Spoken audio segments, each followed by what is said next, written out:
Hello my dear family members, welcome back to our channel Ratna Competitive Exams Library. This is Ratna. So ee roju video lo manamu TET and DSC ki sambandhinchi social subject ki sambandhinchi mukyamaina oka 150 bits ni aithe chusukundamu. Ivi exam ki velle mundu meeku chaala ante chaala ekko useful ga aithe untayi. Mana channel ni evaraina first time visit chestunnara ala aithe mana channel lo anni subjects ki sambandhinchi classes complete chesesanu, previous and practice bits videos complete chesesanu and exam hall ki vellina tarvata తెలియని క్వశ్చన్స్కి ఎలా answers చేయాలి అనేది tricks video కూడా చేశాను. And అలాగే ప్రతి సబ్జెక్ట్కి సంబంధించి క్విక్ రివిజన్ మ్యారథాన్ వీడియోస్ అంటే సైకాలజీ మొత్తం ఒక వీడియో రూపంలో, అలాగే తెలుగు మొత్తం ఒక వీడియో రూపంలో, సైన్స్, సోషల్, మ్యాథ్స్ ఇలా అన్ని సబ్జెక్ట్స్, ట్రై మెథడ్స్ ఇలా అన్నింటికి సంబంధించి క్విక్ రివిజన్ మ్యారథాన్ వీడియోస్ చేశానమ్మా. అవి మీకు ఎగ్జామ్కి వెళ్ళే ముందు చాలా చాలా యూస్ఫుల్గా ఉంటాయి. అండ్ అలాగే ప్రతి సబ్జెక్ట్కి సంబంధించి 1000 బిట్స్ రూపంలో కూడా వీడియోస్ చేశా. సైకాలజీ మొత్తం 1000 బిట్స్, అలాగే సైన్స్ మొత్తం 1000 బిట్స్, సోషల్ మొత్తం 1000 బిట్స్, మ్యాథ్స్ మొత్తం ఇలా అన్నింటికి సంబంధించి ఆల్రెడీ చేసేసాను. అండ్ మెథడాలజీస్ విషయానికి వస్తే ప్రతి మెథడాలజీకి సంబంధించి 200 డేస్ చొప్పున వీడియోస్ చేశాను. అండ్ వీటన్నిటికీ కూడా మళ్ళీ టాపిక్ వైజ్గా బిట్స్ చేస్తున్నాను. ఆ వీడియోస్ లింక్స్ అన్నీ కూడా ఈ వీడియో డిస్క్రిప్షన్లో ప్రొవైడ్ చేస్తున్నాను. ఎగ్జామ్కి వెళ్ళే ముందు మీకు చాలా అంటే చాలా యూస్ఫుల్గా ఉంటాయి. ఒకసారి అన్నీ చూసుకొని వెళ్ళండి, మంచి స్కోర్ తెచ్చుకోవచ్చు మన వీడియోస్ ఫాలో అయితే మాత్రం. అండ్ అలాగే మన ఛానల్లోని అన్ని వీడియోస్ ఎటువంటి యాప్స్ లేకుండా ఫ్రీగా చేస్తున్నాను కదా. సో ఖచ్చితంగా మీ అందరి సపోర్ట్ ఇవ్వండి అమ్మా. మీరు ఎంతగా సపోర్ట్ చేస్తే అన్ని ఎక్కువ వీడియోస్ అయితే నేను ఇంకా చేయడానికి ముందుకి నాకు సహకరించినట్లు అవుతుంది. సో మన ఛానల్ని సబ్స్క్రైబ్ చేసుకుని వీడియోస్ నచ్చినట్లయితే ఖచ్చితంగా లైక్స్ చేస్తూ వీలైతే మీ ఫ్రెండ్స్కి షేర్ కూడా చేయండి. అండ్ మన ఛానల్లోని అన్ని వీడియోస్ ఎటువంటి యాప్స్ లేకుండా ఫ్రీగా చేస్తున్నాను. అండ్ మీకు ఇంకా ఎటువంటి వీడియోస్ కావాలన్నా సరే ఖచ్చితంగా కామెంట్ సెక్షన్లో మెన్షన్ చేసేయండి. ఆ వీడియోస్ అయితే నేను ప్రిపేర్ చేసేస్తాను.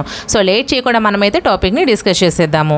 సో ఫస్ట్ ప్రశ్న మనం చూసుకున్నట్లయితే భారతదేశం అక్షాంశాలు రేఖాంశాల పరంగా క్రింది విధంగా ఉంది. ఏ 37 degrees 6 minutes ఉత్తర అక్షాంశాల నుంచి 8 degrees 4 seconds దక్షిణ అక్షాంశాల వరకు. బి 8 degrees 4 minutes ఉత్తర అక్షాంశాల నుంచి 37 degrees 6 minutes ఉత్తర అక్షాంశాల వరకు. సి 68 degrees 7 minutes తూర్పు రేఖాంశాల నుండి 97 degrees 25 minutes తూర్పు రేఖాంశాల వరకు. డి 97 degrees 25 minutes తూర్పు రేఖాంశాల నుంచి 68 degrees 7 minutes పశ్చిమ రేఖాంశాల వరకు.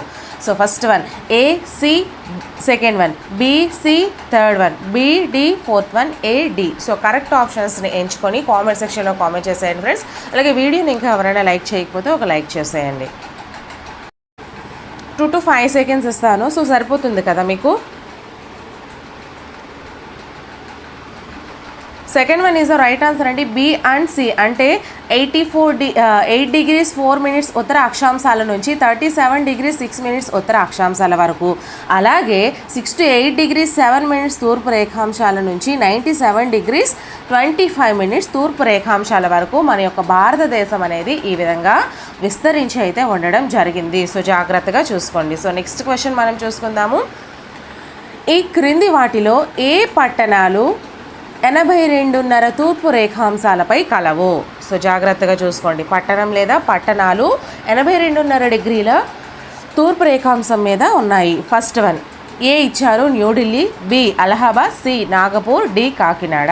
మనకి ఆప్షన్స్ చూసుకుంటే first one A and B, second one B and C, third one B and D, fourth one A and C. So correct ఆన్సర్ని కామెంట్ చేసేయండి ఫ్రెండ్స్.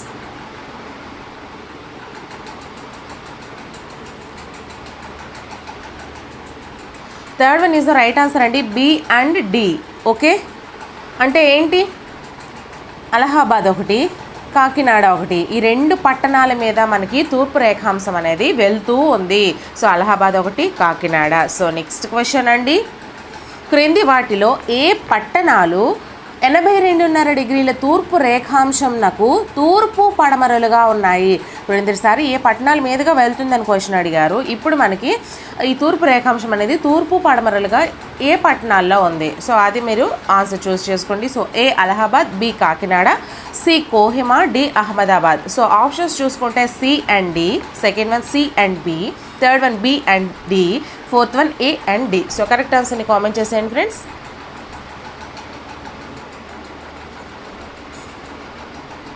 సో టోటల్ సబ్జెక్ట్కి సంబంధించి గ్రాండ్ టెస్టులు చొప్పున మీరు కండక్ట్ చేయమంటే మాత్రం కండక్ట్ చేస్తాను. బట్ మీరు కామెంట్ సెక్షన్లో కామెంట్ చేయండి మేడం గారు కండక్ట్ చేయండి అని. So first one is right answer అండి. సి అండ్ డి అంటే కోహిమా, అహ్మదాబాద్ ఈ రెండు కూడా మనకి 82.5 డిగ్రీల తూర్పు రేఖాంశానికి తూర్పు పడమరలుగా ఉన్నాయి. సో నెక్స్ట్ క్వశ్చన్ అండి.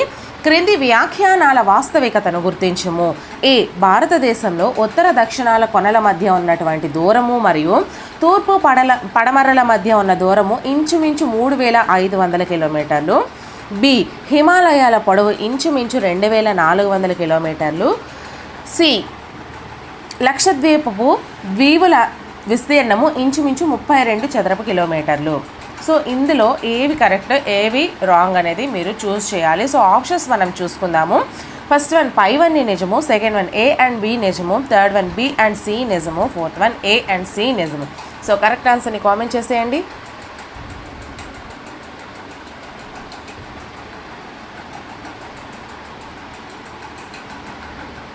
Third one is the right answer అండి. బి అండ్ సి నిజం అంటే హిమాలయాల పొడవు ఇంచుమించు 2400 కిలోమీటర్లండి. సారీ. నెక్స్ట్ లక్షద్వీప దీవుల విస్తీర్ణము ఇంచుమించు 32 చదరపు కిలోమీటర్లు. సో ఈ రెండు కూడా మనకి కరెక్ట్ అండి. సో ఇలాంటివి మీరు జాగ్రత్తగా గుర్తుపెట్టుకుంటేనే మీకు ఆన్సర్స్ అనేవి ఈజీగా అక్కడ మెయిన్ దాంట్లో చేసుకోవచ్చు. సో నెక్స్ట్ క్వశ్చన్ అండి. ఈ క్రింది వ్యాఖ్యానాలను పరిశీలించి వాటిలో సరైన వ్యాఖ్యానాన్ని గుర్తించము. ఏ ఆరావళి పర్వతాల పవనాభిముఖ ప్రాంతంలో థార్ ఎడారి ఉంది. బి రాజస్థాన్లో అధిక భాగం థార్ ఎడారి విస్తరించి ఉంది. సి ఈ ప్రాంతంలో ప్రవహించే ప్రముఖ నది లూనీ నది. సో ఇందులో మనకి కరెక్ట్ ఏది అనేది అడిగారు. సో ఫస్ట్ వన్ ఆప్షన్స్ చూసుకుంటే ఏ మాత్రమే నిజము, సెకండ్ వన్ బి సి మాత్రమే నిజము, థర్డ్ వన్ సి మాత్రమే నిజము, fourth one A and B మాత్రమే నిజము. సో కరెక్ట్ ఆన్సర్ని కామెంట్ చేసేయండి అమ్మా.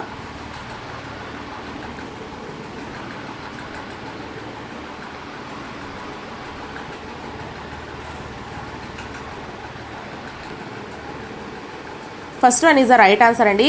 ఏ మాత్రమే నిజము. ఆరావళి పర్వతాల పవనాభిముఖ ప్రాంతంలో థార్ ఎడారి అనేది ఉంది. Next question. క్రింది వాటిలో సరిగ్గా జతపరిచిన దాన్ని గుర్తించుము. జాబితా ఏ, జాబితా బి. మనం ఏలో చూసుకుంటే ఏ కొంకణ్ తీరము, బి కెనరా తీరము, సి మలబార్ తీరము, డి ఉత్కల్ తీరము. ఇక్కడ జాబితా బిలో చూసుకుంటే first one Odisha, second one Maharashtra, third one Karnataka, fourth one Kerala. So మనం ఆప్షన్స్ చూసుకుంటే first one 2 1 3 4, second one 2 3 4 1, third one 4 2 1 3, fourth one 3 4 2 1. So correct ఆన్సర్ని కామెంట్ చేసేయండి friends.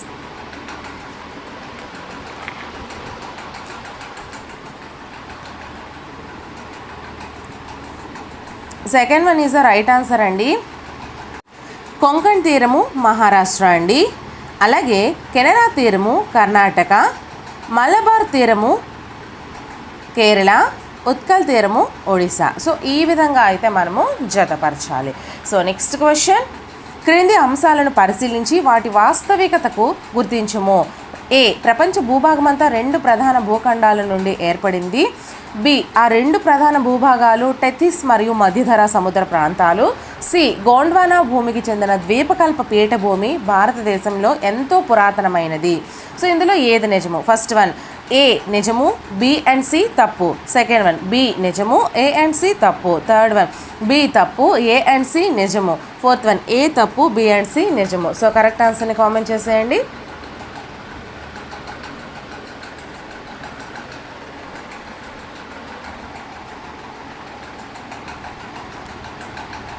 Third one is the right answer అండి. బి అనేది తప్పు. 2 ప్రధాన భూభాగాలు టెథిస్ మరియు మధ్యధరా సముద్ర ప్రాంతాలు అనేవి తప్పు. కానీ ఇక్కడ ఏదేది నిజము, ఏ అండ్ సి నిజం అన్నారు. ప్రపంచ భూభాగం అంతా 2 ప్రధాన భూఖండాల నుండే ఏర్పడింది. అలాగే నెక్స్ట్ గోండ్వానా భూమికి చెందిన ద్వీపకల్ప పీఠభూమి అనేది చాలా పురాతనమైంది. సో ఈ 2 కూడా మనకి కరెక్ట్ అయినవి. So next question. క్రింది వానిలో సరిగ్గా జత చేసిన దాన్ని గుర్తించము. ఇక్కడ జాబితా ఏ, జాబితా బి ఇచ్చారు. జాబితా ఏలో మనం చూసుకుంటే ఏ తూర్పు భారతదేశము, బి పశ్చిమ భారతదేశము, సి మధ్య భారతదేశము, డి ఉత్తర భారతదేశము. జాబితా బిలో చూసుకుంటే Haryana, second one Chhattisgarh, third one Maharashtra, fourth one Jharkhand. So మనం ఆప్షన్స్ చూసుకుంటే first one 3241, second one 4321, third one 2413, fourth one 4231. So correct ఆన్సర్ని కామెంట్ చేసేయండి.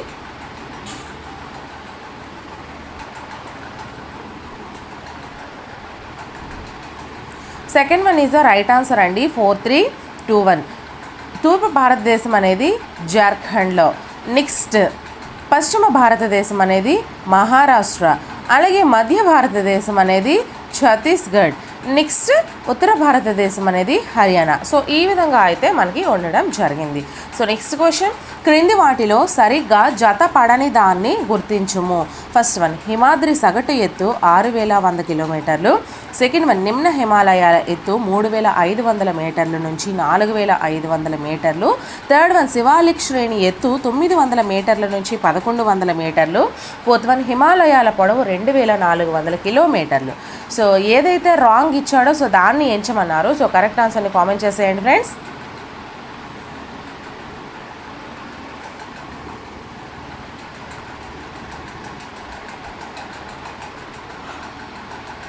Fourth one is the right answer అండి. హిమాలయాల పొడవు 2400 కిలోమీటర్లు అనేది కరెక్ట్ కాదు. సో హిమాద్రి సగటు ఎత్తు 6100 మీటర్లు, అలాగే నిమ్న హిమాలయాల ఎత్తు 3500 మీటర్ల నుంచి 4500 మీటర్లు, శివాలిక్ శ్రేణి ఎత్తు వచ్చేసరికి 900 మీటర్ల నుంచి 1100 మీటర్లు. యాక్చువల్లీ ఇక్కడ హిమాలయాల పొడవు అంటే మనకి హిమాలయ పర్వతాలు ఒక చాపం వల్ల విస్తరించి ఉన్నాయి. సో మనకి తూర్పుకి, పడమర నుంచి తూర్పుకి ఇవి 2400 కిలోమీటర్ల పొడవున విస్తరించి ఉన్నాయండి, తూర్పు నుంచి పడమరకి. సో ఇక్కడ మొత్తం మనకి వాక్యం ఇవ్వలేదు కాబట్టి ఇది మనకి ఇక్కడ సరిగ్గా జత పడలేదు. మిగతావన్నీ కూడా క్లియర్గా ఇచ్చారు. హిమాద్రి యొక్క సగటు ఎత్తు 6100 మీటర్లని, అలాగే నిమ్న హిమాలయాల ఎత్తు 3500 మీటర్ల నుంచి 4500 మీటర్లని, శివాలిక్ శ్రేణి ఎత్తు 900 నుంచి 1000 మీటర్లని. కానీ ఇక్కడ హిమాలయాల పొడవు కూడా 2400 కిలోమీటర్లు అండి. పొడవు అంటే ఏంటి? తూర్పు పడమరలుగా విస్తరించి ఉన్నటువంటి పొడవండి ఇది. సో ఇది మనకి హిమాలయాలు అనేవి పర్వతాలు ఒక చాపం వలె తూర్పు పడమరలుగా 2400 కిలోమీటర్ల పొడవున విస్తరించి ఉంటాయి. సో అది మనకి కరెక్ట్ అవుతుంది. బట్ ఇక్కడ మనకి క్లియర్గా ఇవ్వలేదు కాబట్టి ఇది మనకి సరిగా జతపడలేదని అర్థము. సో నెక్స్ట్ క్వశ్చన్, సతతహరిత అరణ్యాలు గల హిమాలయ ప్రాంతం ఏది? First one Himadri, second one నిమ్న హిమాలయాలు, థర్డ్ వన్ శివాలిక్ శ్రేణి, fourth one Purvanchal. So correct ఆన్సర్ని కామెంట్ చేసేయండి friends.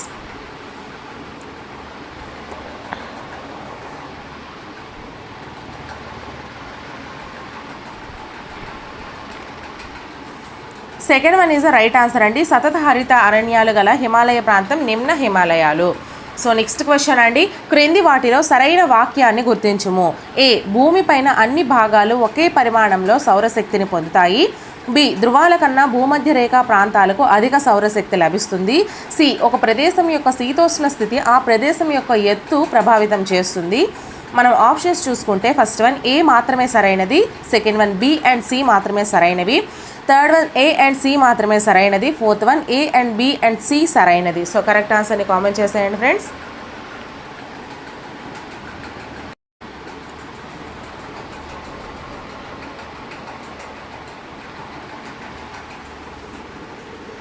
Second one is the right answer అండి.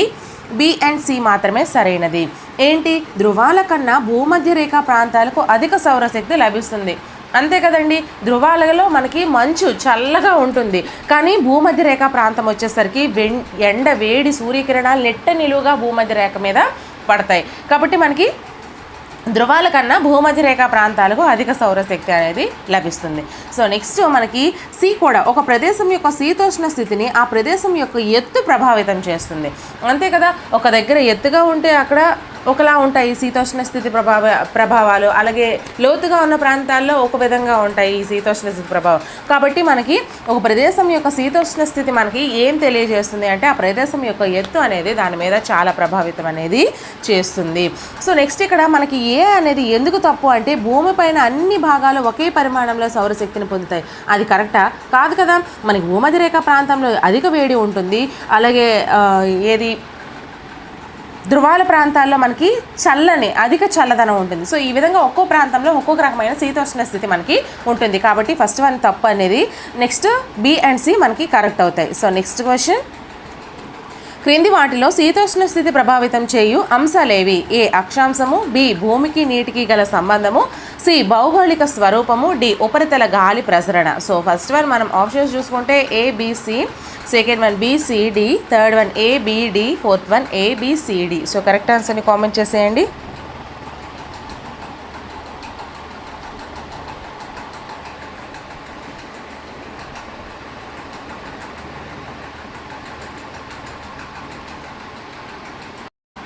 Fourth one is the right answer అండి.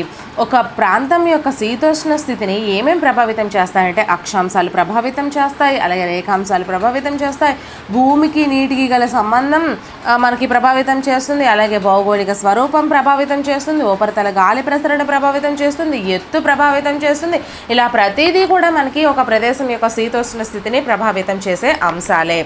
సో నెక్స్ట్ క్వశ్చన్, సమశీతోష్ణ స్థితి అనగా ఫస్ట్ వన్ సమానమైన ఉష్ణోగ్రతలు ఉండటము, సెకండ్ వన్ పగలు రాత్రుల ఉష్ణోగ్రతలలో వేసవి శీతాకాల ఉష్ణోగ్రతల్లో తేడా ఉండకపోవడము, థర్డ్ వన్ పగలు రాత్రుల ఉష్ణోగ్రతల్లో వేసవి శీతాకాల ఉష్ణోగ్రతల్లో తేడా ఉండడము, ఫోర్త్ వన్ పగలు సమయం అత్యధికంగా రాత్రి సమయం తక్కువగా ఉండడం. సో కరెక్ట్ ఆన్సర్ని కామెంట్ చేసేయండి.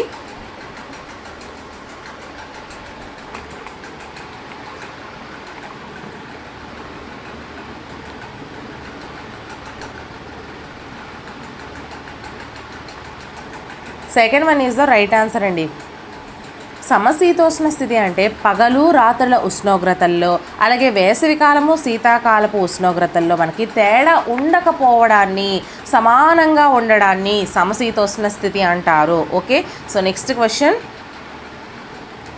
IPCC inter governmental panel on climate change అనగా ఏంటి? ఫస్ట్ వన్ శీతోష్ణ స్థితి మార్పులపై ప్రపంచ దేశాల మధ్య ఏర్పడిన అంతర ప్రభుత్వ సంఘము, సెకండ్ వన్ శిలాజ ఇంధనాల వినియోగంను తగ్గించడానికి ఏర్పాటు చేసిన సంస్థ, థర్డ్ వన్ తీర ప్రాంతాల్లో శీతోష్ణ స్థితి మార్పులను నియంత్రించడానికి ఏర్పాటు చేయబడినది, ఫోర్త్ వన్ గ్లోబల్ వార్మింగ్ని నియంత్రించడానికి ఏర్పాటు చేసింది. సో కరెక్ట్ ఆన్సర్ని కామెంట్ చేసేయండి.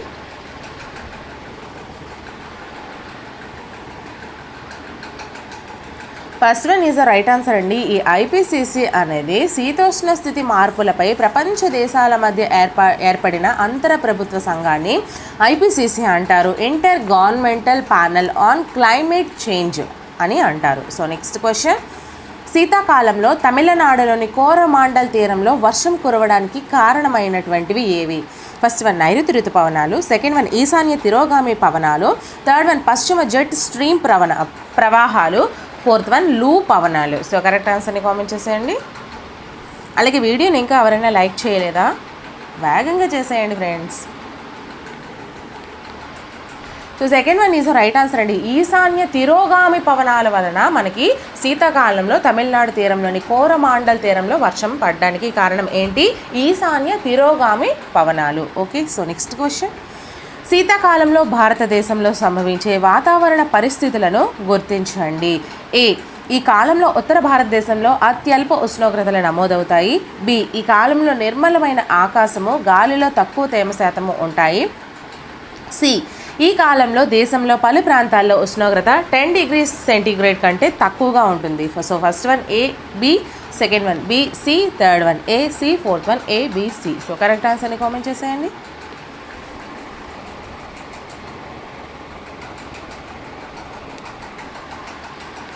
Fourth one is the right answer అండి. శీతాకాలంలో భారతదేశంలో సంభవించే వాతావరణ పరిస్థితులు మనకి A and B and C ఏంటేంటి? ఈ కాలంలో ఉత్తర భారతదేశంలో అత్యల్ప ఉష్ణోగ్రతలు నమోదవుతాయి. అంతే కదా, ఉత్తర భారతదేశం అంటే ఏంటి? మనకి జమ్మూ కాశ్మీర్ వైపు చాలా చలిగా ఉంటుంది, చాలా ఎక్కువ అత్యల్పమైనటువంటి ఉష్ణోగ్రతలు నమోదవుతాయి. సో అక్కడ మనకి మంచు పడుతుంది చాలా ఎక్కువ, కాబట్టి అత్యల్పము అంటే ఏంటి? -degreesలోకి వెళ్ళిపోవడము. సో ఈ విధంగా ఉంటుంది. అలాగే బి ఈ కాలంలో నిర్మలమైన ఆకాశము గాలిలో తక్కువ తేమ శాతం ఉంటుంది, అందువల్ల మన బాడీ అనేది హీట్ అనేది ఎక్కిపోతుంటుంది. సో నెక్స్ట్, ఈ కాలంలో దేశంలో పలు ప్రాంతాల్లో ఉష్ణోగ్రత 10 degrees సెంటీగ్రేడ్ కంటే తక్కువగా ఉంటుంది. అంతే కదా, మన దేశంలో ఓన్లీ తమిళనాడు, మన ఆంధ్రప్రదేశ్, కేరళ, కర్ణాటక ఇవి మాత్రమే కొంచెం హాట్గా ఉంటాయి. బట్ మిగతా ఉత్తర భారతదేశం వైపు అంతా కూడా మనకి శీతోష్ణ స్థితి చాలా చల్లగా మారిపోతుంది, చాలా తక్కువగా ఉష్ణోగ్రతలు అనేవి ఉంటాయి. ఓకే, ఈ మూడు కూడా మనకి correct answers. So next question, భారతదేశం ఏ ప్రాంతంలో విస్తరించి ఉంది? ఫస్ట్ వన్ దక్షిణార్ధగోళంలోని వ్యాపార పవనాల మేఖలలో, సెకండ్ వన్ ఉత్తరార్ధగోళంలోని వ్యాపార పవనాల మేఖలలో, థర్డ్ వన్ మధ్యధరా ప్రాంతంలోని జెట్ స్ట్రీమ్ ప్రవాహాలలో, ఫోర్త్ వన్ దక్షిణార్ధగోళంలోని పశ్చిమ పవనాల్లో. సో కరెక్ట్ ఆన్సర్ని కామెంట్ చేసేయండి.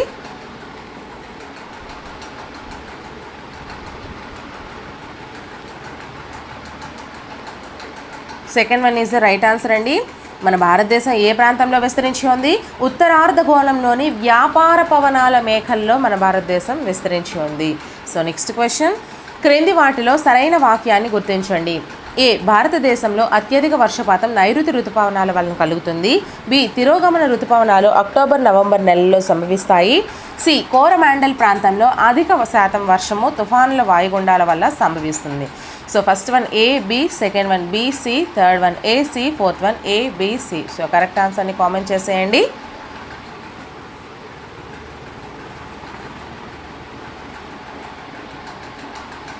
సో ఇది కూడా మనకి fourth one is right answer అండి. ఏబిసి అంటే ఏంటి? భారతదేశంలో అత్యధిక వర్షపాతం మనకి నైరుతి ఋతుపవనాల వల్లనే కలుగుతుంది, ఇది క్లియర్.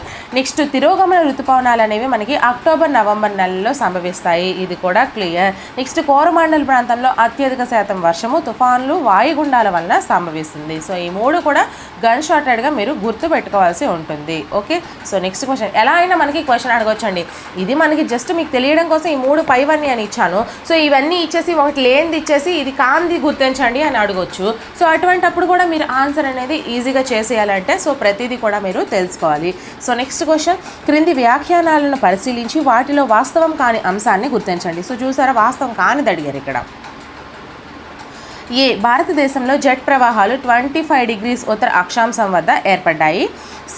బి, దీనివల్ల చుట్టూ ఉన్న ఉష్ణోగ్రత వేడవుతుంది. సి, తూర్పు స్ట్రీమ్ యొక్క చల్లబరిచే ప్రక్రియ వల్ల అక్కడ ఉన్న మేఘాలు వర్షిస్తాయి. సో ఫస్ట్ వన్ ఆప్షన్స్ చూసుకుంటే ఏ మాత్రమే తప్పు, సెకండ్ వన్ సి మాత్రమే తప్పు, థర్డ్ వన్ బి మాత్రమే తప్పు, ఫోర్త్ వన్ ఏ బి తప్పు. సో కరెక్ట్ ఆన్సర్ని కామెంట్ చేసేయండి.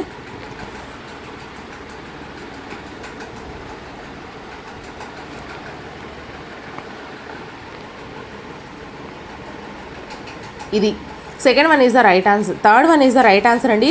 బి మాత్రమే తప్పు, అంటే దీనివల్ల చుట్టూ ఉన్న ఉష్ణోగ్రత వేడవుతుంది అనేది తప్పు. భారతదేశంలో జెట్ ప్రవాహాలు 25 డిగ్రీస్ ఉత్తరాక్షాంశం వద్దనే ఏర్పడతాయి. అలాగే తూర్పు స్ట్రీమ్ యొక్క చల్లబరిచే ప్రక్రియ వలన అక్కడ ఉన్న మేఘాలు వర్షిస్తాయి. ఈ రెండు కూడా మనకి కరెక్టా?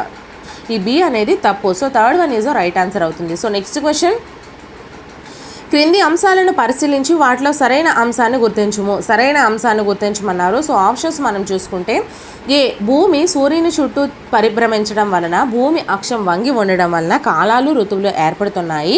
బి, భూ పరిభ్రమణం వలన పగలు రాత్రి కూడా ఏర్పడుతున్నాయి. సి, వాతావరణాన్ని బట్టి మన దేశంలో సంవత్సరాన్ని 3 కాలాలుగా విభజిస్తారు. So first one A and B మాత్రమే, second one B and C మాత్రమే, third one A and C మాత్రమే, ఫోర్త్ వన్ బి మాత్రమే. సో కరెక్ట్ ఆన్సర్ని కామెంట్ చేసేయండి ఫ్రెండ్స్.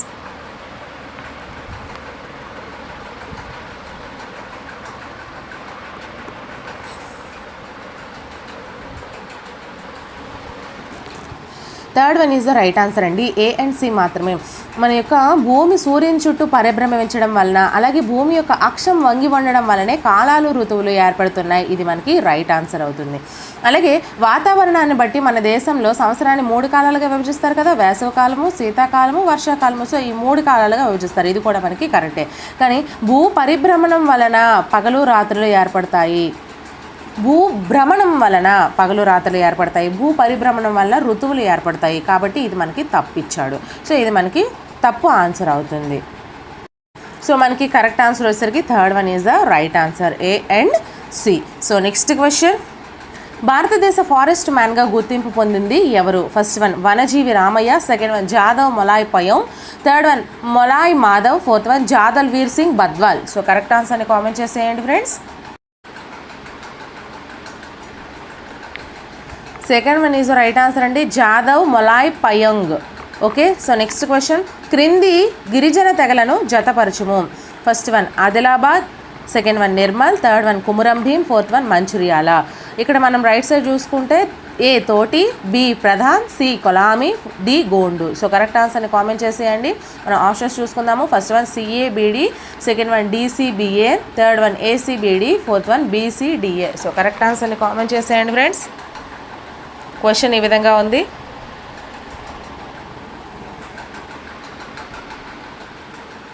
సో మనకి కరెక్ట్ ఆన్సర్ వచ్చేసరికి second one is the right answer అండి, DCBA. So ఎలానో ఒకసారి చూసుకుందాము. ఆదిలాబాద్లో మనకి గోండు తెగలు ఉంటారు, అలాగే నిర్మల్లో కోలామి తెగలు ఉంటారు, నెక్స్ట్ కుమురం భీం వచ్చేసరికి ప్రధాన్ తెగలు ఉంటారు, మంచిర్యాలలో తోటి తెగలు ఉండడము జరుగుతుంది. సో చూసారా, ఆదిలాబాద్ గోండు, నిర్మల్ కొలామి, కుమురం భీం ప్రధాన్, మంచిర్యాల తోటి. సో కాబట్టి మనకి second one is the right answer, DCBA. So next question, బినిమం ప్రోథా అనగా, ఇది మనకి ఆల్రెడీ ప్రీవియస్ క్వశ్చన్ అండి, ఇంతకుముందు మనం ఆల్రెడీ చూసుకున్నాము. సో ఫస్ట్ వన్ పోడు వ్యవసాయము, సెకండ్ వన్ గిరిజనుల సాంప్రదాయ నృత్యము, థర్డ్ వన్ బోండా గిరిజనుల వస్తు మార్పిడి పద్ధతి, ఫోర్త్ వన్ చెంచుల ప్రధాన ఆరాధ్య దైవము. సో కరెక్ట్ ఆన్సర్ని కామెంట్ చేసేయండి.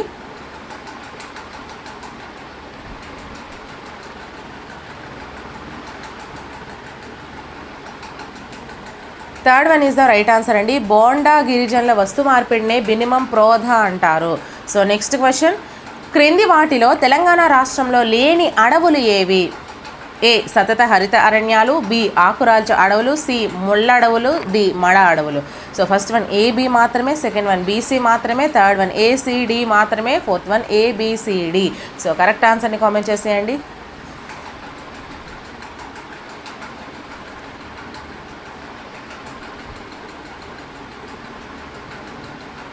Second one is the right answer అండి, BC మాత్రమే. అంటే ఏంటి, ఆకురాల్చు అడవులు అలాగే ముళ్ళ అడవులు, ఈ రెండు కూడా మనకి తెలంగాణ రాష్ట్రంలో లేని అడవులు.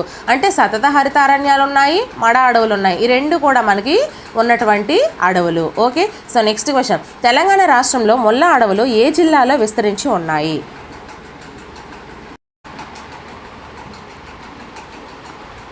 Third one is the right answer friends, Mahabubnagar అలాగే మెదక్ రాష్ట్రంలో ముళ్ళ అడవులు విస్తరించి ఉన్నాయి.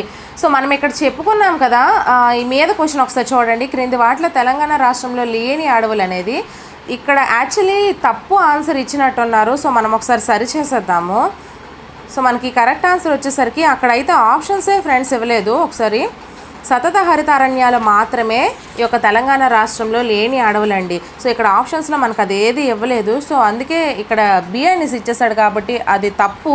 యాక్చువల్లీ ఇప్పుడు నేను చూసాను, సతత హరిత అరణ్యాలు మాత్రమే లేవు.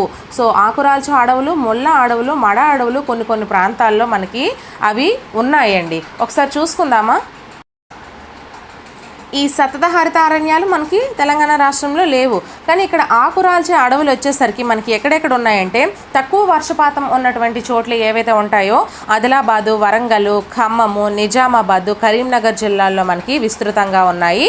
అలాగే మహబూబ్ నగర్ జిల్లాలోని కొన్ని ప్రాంతాల్లో మాత్రమే విస్తరించి ఉన్నాయి ఆకురాల్చే అడవులు. అలాగే ముళ్ళ అడవులు వచ్చేసరికి మహబూబ్ నగరు, మెదక్, నల్గొండ జిల్లాల్లో కొన్ని ప్రాంతాల్లో విస్తరించి ఉన్నాయి. ఇక్కడ మడ అడవులు కూడా వచ్చేసరికి చిత్తడి నేలలు, సముద్ర అలలు ప్రభావితం చేసే ప్రాంతాలు ఏవైతే ఉంటాయో అక్కడ మాత్రమే ఉంటాయి. కానీ మనకి తెలంగాణ రాష్ట్రంలోని ప్రత్యేకమైన ప్రాంతం అంటూ ఈ యొక్క మడ అడవులు ఉన్న ప్రాంతం కూడా మనకి క్లియర్గా ఇవ్వలేదు. సో ఆన్సర్ వచ్చేసరికి మనకి సతత హరిత అరణ్యాలు అలాగే మడ అడవులు లేని అడవులు అవుతుంది. సో ఆ ఆప్షన్ అనేది మనకి A మరియు D అనే ఆప్షన్ ఇవ్వలేదు. సో మనకి ఆన్సర్ వచ్చేసరికి ఇది అవుతుందండి. ఓకే. సో నెక్స్ట్ క్వశ్చన్, ఈ తెలంగాణ రాష్ట్రంలో ముళ్ళ అడవులు ఏ ప్రాంతాలు అంటే నేను ఆల్రెడీ చెప్పేశాను. మనకు ఆన్సర్ వచ్చేసరికి third one is the right answer. మీకు క్లియర్ అయింది కదా. సో నెక్స్ట్ క్వశ్చన్ ఒకసారి చూసుకుందాము. ఆకురాల్చు అడవుల గురించి సరైన వాక్యాన్ని గుర్తించండి. ఇప్పుడే మీకు వివరించేశాను ఆల్రెడీ ఆకురాల్చు అడవులు ఉన్నాయా లేవా ఏంటి అనేది. సో ఫస్ట్ మనం ఆప్షన్స్ చూసుకుందాము. సో ఏ తెలంగాణ రాష్ట్రంలో అత్యధికంగా ఈ రకమైన అడవులే ఉన్నాయి.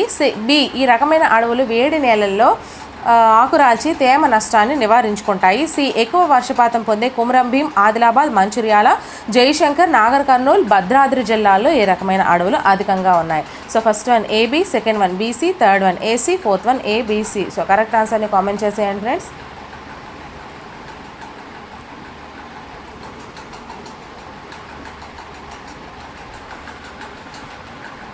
Fourth one is the right answer అండి, ఏబిసి. తెలంగాణ రాష్ట్రంలో అత్యధికంగా మనకి ఈ రకమైన అడవులే ఉన్నాయి. నెక్స్ట్, ఈ రకమైన అడవులు వేడి నెలల్లో అంటే వేసవి కాలంలో ఆకురాల్చి తేమ నష్టాన్ని నివారించుకుంటాయి. నెక్స్ట్, ఎక్కువ వర్షపాతం పొందే కుమరం భీము, ఆదిలాబాదు, మంచిర్యాల, జయశంకర్, నాగర్ కర్నూలు, భద్రాద్రి జిల్లాలో ఇటువంటి అడవులు అనేవి చాలా అధికంగా ఉన్నాయి. ఓకే, నెక్స్ట్ క్వశ్చన్, రక్షిత అడవుల గురించి సరైన వాక్యాలను గుర్తించండి. ఏ, ఈ రకమైన అడవుల్లోకి ఎవరు ప్రవేశించడానికి వీల్లేదు. బి, ఈ రకమైన అడవుల్లోకి స్వంత అవసరాలకు అటవీ ఉత్పత్తులు సేకరించవచ్చు. సి, ఈ రకమైన అడవుల్లో పశువులను మేపుకోవచ్చు. డి, సాధు జంతువుల వేటను కొనసాగించవచ్చు. First one A B, second one B C, third one A D C, fourth one A B C D. So correct ఆన్సర్ని కామెంట్ చేసేయండి.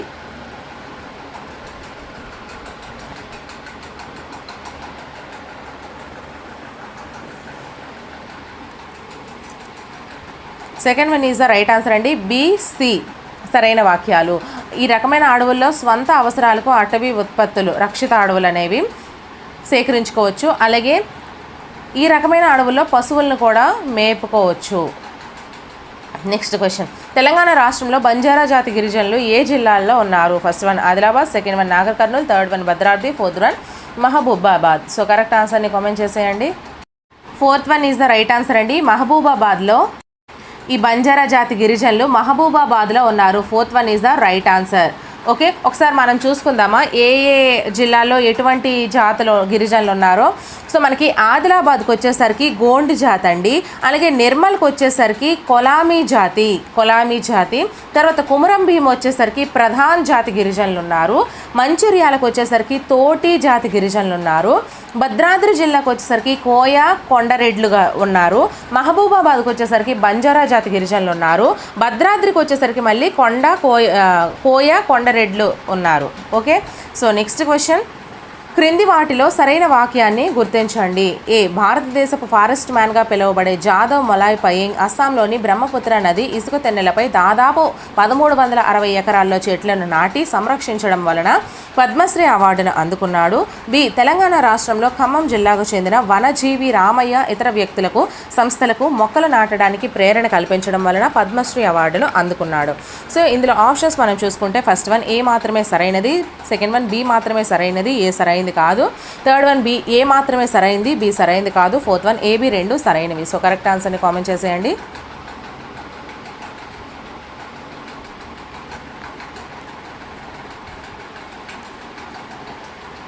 Fourth one is the right answer అండి, ఏ మరియు బి రెండు సరైనవి. భారతదేశం ఫారెస్ట్ మ్యాన్గా పిలువబడే జాదవ్ మొలాయ్ సింగ్ అంటే జాదవ్ మొలాయ్ పయింగ్ ఇది ఒక క్వశ్చన్గా ఇవ్వచ్చు. అలాగే అస్సాంలోని బ్రహ్మపుత్ర నది ఇసుక తెనెలపై దాదాపు 1360 ఎకరాల్లో చెట్లను నాటి సంరక్షించడం వల్ల పద్మశ్రీ అవార్డును కూడా అందుకున్నాడు. ఇందులో మనకి 2 క్వశ్చన్స్ ఇచ్చే అవకాశం కూడా ఉంది. అలాగే తెలంగాణ రాష్ట్రంలో ఖమ్మం జిల్లాకు చెందిన వనజీవి రామయ్య ఇతర వ్యక్తులకు, సంస్థలకు మొక్కలు నాటడానికి ప్రేరణ కల్పించడం వలన పద్మశ్రీ అవార్డు అందుకున్నారు. వీళ్ళిద్దరూ కూడా పద్మశ్రీ అవార్డును అందుకున్నారు. సో నెక్స్ట్ క్వశ్చన్, తెలంగాణ మరియు భారతదేశంలో అత్యధికంగా ఏ రకమైన అడవులు ఉన్నాయి? ఓకే, సో ఫస్ట్ వన్ సతత హరితారణ్యాలు, సెకండ్ వన్ ఆకురాజు అడవులు, థర్డ్ వన్ మడ అడవులు, ఫోర్త్ వన్ చిట్ట అడవులు. సో కరెక్ట్ ఆన్సర్ని కామెంట్ చేసేయండి ఫ్రెండ్స్. అలాగే నా ఛానల్లో చాలా వీడియోస్ చేశాను ప్రతి సబ్జెక్ట్కి సంబంధించి. ఇదే విధంగా topic wise bits, previous and practice bits చేస్తున్నాను. అలాగే మీకు గ్రాండ్ టెస్ట్లు కూడా కండక్ట్ చేస్తున్నాను. నెక్స్ట్ ఏంటంటే ప్రతి సబ్జెక్ట్కి సంబంధించి మెథడాలజీ ఉంటుంది కదా, సో మెథడాలజీకి సంబంధించి 200 బిట్స్ చొప్పున, టోటల్ మెథడాలజీకి 200 బిట్స్ చొప్పున నేను ప్రతి సబ్జెక్ట్కి అందిస్తున్నాను. ఆల్రెడీ తెలుగు, ఇంగ్లీష్ కంప్లీట్ చేసేసాను. సో మిగతా కూడా కంప్లీట్ చేసేస్తాను. ఛానల్ అయితే సబ్స్క్రైబ్ చేసుకోండి. అలాగే నా వీడియోస్ నచ్చినట్లయితే ఖచ్చితంగా లైక్ చేయండి. వీలైతే మీ ఫ్రెండ్స్కి కానీ, గ్రూప్స్లో కానీ షేర్ చేయండి ఫ్రెండ్స్. నాకు చాలా మేలు చేసిన వాళ్ళు అవుతారు. సో ఇటువంటి మరెన్నో వీడియోస్ కోసం అయితే నా ఛానల్ని సబ్స్క్రైబ్ చేసుకోండి. సో ఆన్సర్ వచ్చేసరికి మనకి second one is the right answer అండి. ఆకురాల్చు అడవులు మన తెలంగాణ అలాగే భారతదేశంలో అత్యధికంగా ఉంటాయి.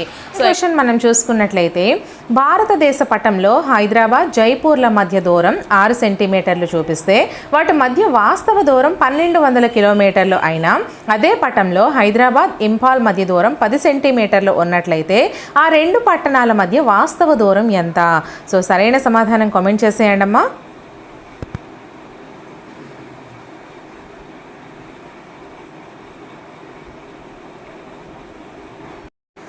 తప్పైనా రైట్ అయినా ఆన్సర్స్ కామెంట్ చేయడానికి ప్రయత్నం అయితే చేయండి, నేను మీకు ఆన్సర్ చెప్తాను. సో సో ఆన్సర్ వచ్చేసరికి second one is the right answer అమ్మా. ఎలానో ఒకసారి చూసుకుందాము. ఇక్కడ క్వశ్చన్ అడిగాడు, జైపూర్లో హైదరాబాదు జైపూర్ల మధ్య దూరం 6 సెంటీమీటర్లు చూపిస్తుంది. ఇది మనము ఈ మిడిల్ పాయింట్ హైదరాబాద్ అనుకున్నాం అనుకోండి, ఇక్కడ ఇది జైపూర్ అనుకున్నాం అనుకోండి. చూడండి, నేను కలర్ పెన్ మార్చి మీకు చూపిస్తాను. ఇది హైదరాబాద్ అనుకున్నాం అనుకోండి, ఇది జైపూర్ అనుకున్నాం అనుకోండి. హైదరాబాద్కి జైపూర్కి మధ్య 6 సెంటీమీటర్లు అంటే 1200 కిలోమీటర్లు అని చెప్పాడు. అంటే 1 సెంటీమీటర్లకి ఎన్ని కిలోమీటర్లు వస్తున్నాయి? 200 కిలోమీటర్లు వస్తున్నాయి, అంతే కదా.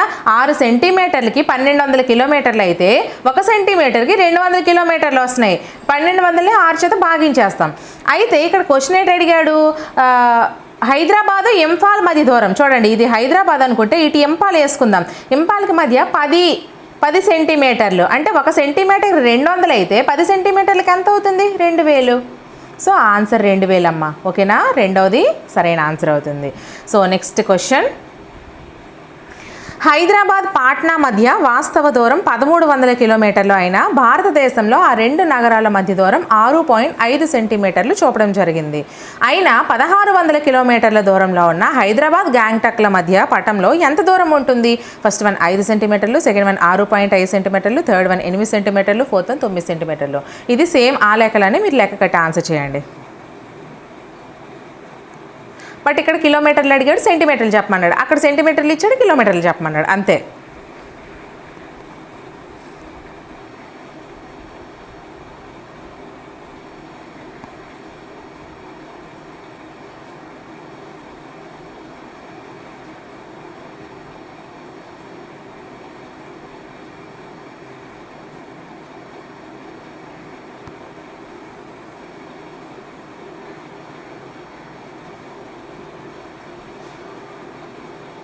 చూడండి అమ్మా, ఇక్కడ హైదరాబాదు పాట్నాలకి మధ్య వాడు ఎంత అన్నాడు? 1300 కిలోమీటర్లు 6.5 సెంటీమీటర్లు అంటే సెంటీమీటర్కి ఎంత పడుతుంది? సేమ్ 200 కిలోమీటర్లే పడుతుంది. అయితే ఇక్కడ 1600 కిలోమీటర్ని 200 చేత భాగించండి అంటే 8 వస్తుంది. ఆన్సర్ వచ్చేసరికి మనకి third one is the right answer. 8 సెంటీమీటర్లు వస్తుంది, అంతే కదా. 1600 200 చేత భాగించండి 8 వస్తుంది. కాబట్టి answer third one is the right answer. So next question, third question, ఉత్తరం తూర్పు దిక్కుల మధ్య ఉండే మూల ఏది? ఫస్ట్ వన్ ఈశాన్యం, సెకండ్ వన్ ఆగ్నేయం, థర్డ్ వన్ నైరుతి, ఫోర్త్ వన్ వాయువ్యం. సో సరైన సమాధానాన్ని కామెంట్ చేసేయండి. సో దిక్కులు మూలలు చూపేటప్పుడు ఎప్పుడైనా సరే మీరు ఇలా వేసుకోండి. వేసుకున్న తర్వాత పైన ఉన్నది ఇక్కడ మనకి కుడి చేతి వైపు ఉన్నది తూర్పు, పడమర ఎడమ చేతి వైపు, పైన ఉన్నది ఉత్తరము, కిందన ఉన్నది దక్షిణము. అయితే ఇక్కడ ఫస్ట్ వన్ ఇక్కడ స్టార్ట్ చేయండి క్లాక్ వైజ్. ఇక్కడ స్టార్ట్ చేస్తే ఈ ఆ నై వా ఈ మూలలు ఈ ఆ నైవా అని మీరు గుర్తుంచుకోండి, ఇలాగా గుర్తించేయండి. అయితే ఇక్కడ క్వశ్చన్ ఏంటి అడిగాడు? ఉత్తరానికి తూర్పుకి దిక్కుల మధ్య ఉండే మూల అంటే ఈ 2 మధ్యలో ఉండేది ఈశాన్యం. So answer first one is the right answer, ఈశాన్యం. సో ఇలా ఎప్పుడైతే మీరు ఒక బండ గుర్తు అనేది పెట్టుకుంటారో అప్పుడు మీకు ఈజీగా అవుతుంది. ఓకేనా. So next question, fourth question, నైరుతి మూల ఏ 2 దిక్కుల మధ్య ఉంటుంది? ఇప్పుడు చెప్పండి ఆ బొమ్మ ప్రకారం నైరుతి మూల ఏ 2 దిక్కుల మధ్యన ఉంది? ఫస్ట్ వన్ ఉత్తరం తూర్పు, సెకండ్ వన్ తూర్పు దక్షిణం, థర్డ్ వన్ దక్షిణం పడమర, ఫోర్త్ వన్ ఉత్తరం పడమర. సో సరైన సమాధానం కామెంట్ చేసేయండి.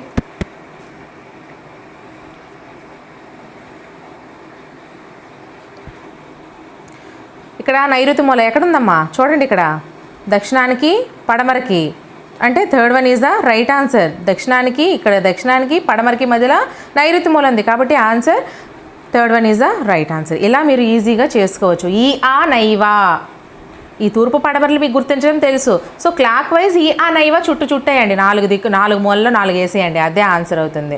So next question, fifth question, Jagtial సిద్దిపేటకు ఏ దిక్కులో ఉంటుంది? ఫస్ట్ వన్ తూర్పు, సెకండ్ వన్ పడమర, థర్డ్ వన్ దక్షిణం, ఫోర్త్ వన్ ఉత్తరం. ఇది మాత్రం మీరే గుర్తించాలమ్మా, ఎందుకంటే అది మ్యాప్లో మీ అదే ఏదైతే తెలంగాణ స్టేట్ ఉందో వాళ్ళకి ఈజీగా తెలుస్తుంది. ఓకేనా. నేనైతే మాత్రం ఏపీ కదా, సో అంత బాగా అయితే నేను కూడా మ్యాప్ని పరిశీలించలేదు, so sorry.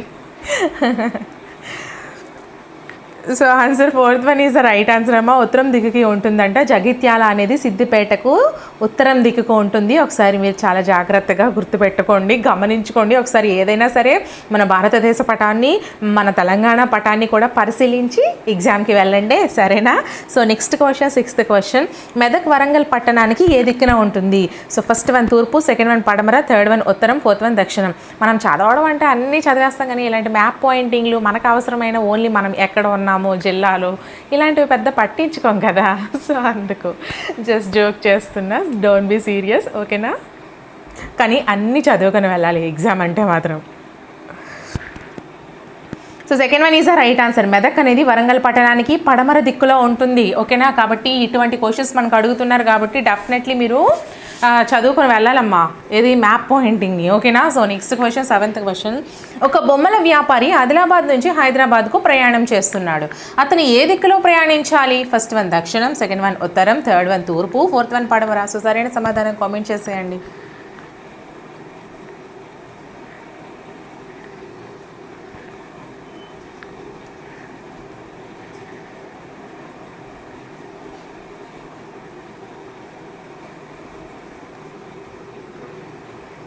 First one is the right answer, దక్షిణం. ఒక బొమ్మల వ్యాపారి ఆదిలాబాద్ నుంచి హైదరాబాద్కు ప్రయాణం చేస్తున్నప్పుడు ఆయన దక్షిణం వైపుకు ప్రయాణించాలంట. So next question, eighth question. Telangana పట్టంలో అత్యంత ఉత్తరాన మరియు అత్యంత దక్షిణాన ఉండే జిల్లాలు ఏవి? First one Mahabubnagar Wanaparthy, second one Rangareddy Nalgonda, third one Adilabad Jogulamba Gadwal, fourth one Sangareddy Bhadradri Kothagudem. So సరైన సమాధానం కామెంట్ చేసేయండి.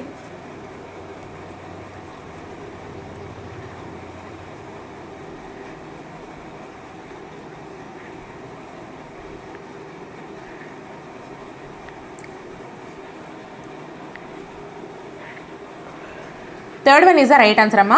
తెలంగాణ పటంలో అత్యంత ఉత్తరాన మరియు అత్యంత దక్షిణాన ఉండే జిల్లాలు ఆదిలాబాద్ జోగులాంబ గద్వాల్, ఓకేనా? Next question, ninth question. భూమి మీద ఎత్తును కొలుచుటకు ఆధారం ఏంటి? ఫస్ట్ వన్ పర్వతపాదం, సెకండ్ వన్ సముద్ర మట్టం, థర్డ్ వన్ నది ఒడ్డు, ఫోర్త్ వన్ సముద్ర తీరం. సో సరైన సమాధానం కామెంట్ చేసేయండి. పిల్లలు, సోషల్కి సంబంధించి ఆల్రెడీ క్విక్ రివిజన్ వీడియో చేసేసాను, ఒకసారి చూడండి. సోషల్ మాత్రమే కాదు, అన్ని సబ్జెక్ట్స్ కూడా చేసేసాను. అక్కడ మీకు క్లియర్గా ఎక్స్ప్లెయిన్ చేస్తున్నాను. ఎక్స్ప్లెనేషన్ వచ్చిన దగ్గర ప్రతి దగ్గర కూడా నేను మీకు 4 ఆప్షన్స్కి కూడా ఎక్స్ప్లెనేషన్ అన్ని బిట్స్కి కూడా ఇస్తున్నాను. సో గ్రాండ్ టెస్ట్లని ఏవైతే కండక్ట్ చేస్తున్నానో వాటికి మాత్రం ఎక్స్ప్లెనేషన్ ఇవ్వట్లేదు, ఎందుకంటే టోటల్ మనకి ఒక గ్రాండ్ టెస్ట్లా కండక్ట్ చేసేటప్పుడు మిగతా అన్నిటికీ కూడా ఎక్స్ప్లెనేషన్ ఉంటుంది. సో డోంట్ మిస్, అది ఎవరు కూడా మిస్ చేసుకోకండి. సో ఆన్సర్ వచ్చేసరికి మనకి second one is the right answer, సముద్ర మట్టం. భూమి మీద ఎత్తున కొలుచుటకు ఆధారం సముద్ర మట్టం అండి. So next question, 10th question. కోకోనా బీచ్ ఏ దేశంలో ఉంది? First one Germany, second one America, third one West Indies, fourth one Brazil. So సరైన సమాధానం కామెంట్ చేసేయండి.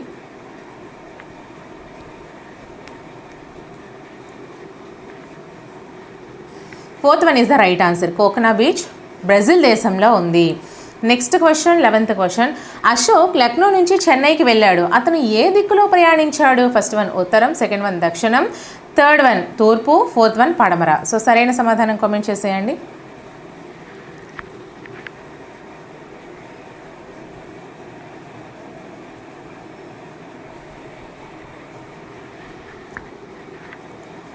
Second one is the right answer అమ్మ. అశోక్ లక్నో నుంచి చెన్నైకి వెళ్ళాడు. అతను దక్షిణానికి ప్రయాణం చేశాడు, ఓకేనా? లక్నో అనేది మనకి పైన ఉంది, మనకి చెన్నై అనేది దక్షిణం వైపుకి ఉంది, ఓకేనా? ఉత్తరం వైపుకి లక్నో అనేది ఉంది, కాబట్టి ఉత్తరం నుంచి దక్షిణం వైపుకి ఆయన ప్రయాణం చేయడం అయితే జరిగింది. So next question, 12th question. Regina Mumbai నుంచి తూర్పు దిశగా ప్రయాణించింది. ఆమె క్రింది వాటిలో ఏ నగరానికి ప్రయాణించి ఉండవచ్చు? First one Gandhinagar, second one Panaji, third one Bhopal, fourth one Bhubaneswar. So సరైన సమాధానం కామెంట్ చేసేయండి.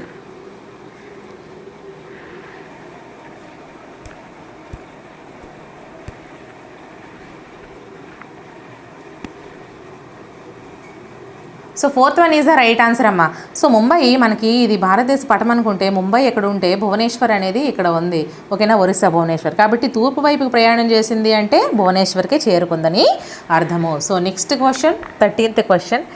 మహర్ హైదరాబాద్ నుంచి భోపాల్ వెళ్ళాడు. అక్కడి నుంచి గాంధీనగర్ ప్రయాణించిన అతను ప్రయాణించిన దిక్కులు ఏవి? ఫస్ట్ వన్ ఉత్తరం పడమర, సెకండ్ వన్ ఉత్తరం దక్షిణం, థర్డ్ వన్ తూర్పు పడమర, ఫోర్త్ వన్ దక్షిణం తూర్పు. సో సరైన సమాధానం కామెంట్ చేసేయండి.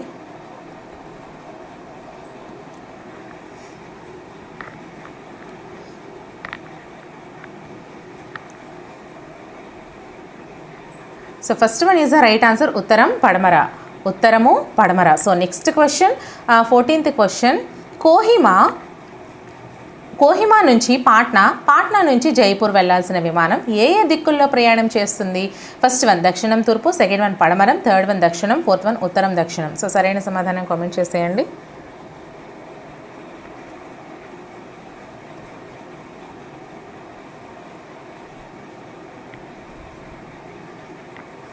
Second one is the right answer అమ్మ, పడమర. కోహిమా నుంచి పాట్నా నుంచి జైపూర్ వెళ్ళవలసిన విమానం వచ్చేసరికి ఏ దిక్కుల్లో ప్రయాణిస్తుంది అంటే పడమర దిక్కుల్లో ప్రయాణం చేస్తుంది. So next question 15th question, క్రింది అంశాలను పరిశీలించి వాటిలో సరైన వాటిని గుర్తించుము. ఏ సమాన ఎత్తుగల ప్రాంతాలను కలుపుతూ గీసే రేఖలనే కాంటూరు రేఖలు లేదా సమతల రేఖలు అంటారు. బి భూస్వరూపాలను బట్టి ఈ కాంటూరు రేఖలు వంకర టింకరగా ఉంటాయి. సి వీటినే ఐసోలైన్స్ అంటారు. First one A and B నిజం, second one B and C నిజం, third one A and C నిజం, ఫోర్త్ వన్ ఏబిసి నిజం. సో సరైన సమాధానం కామెంట్ చేసేయండి.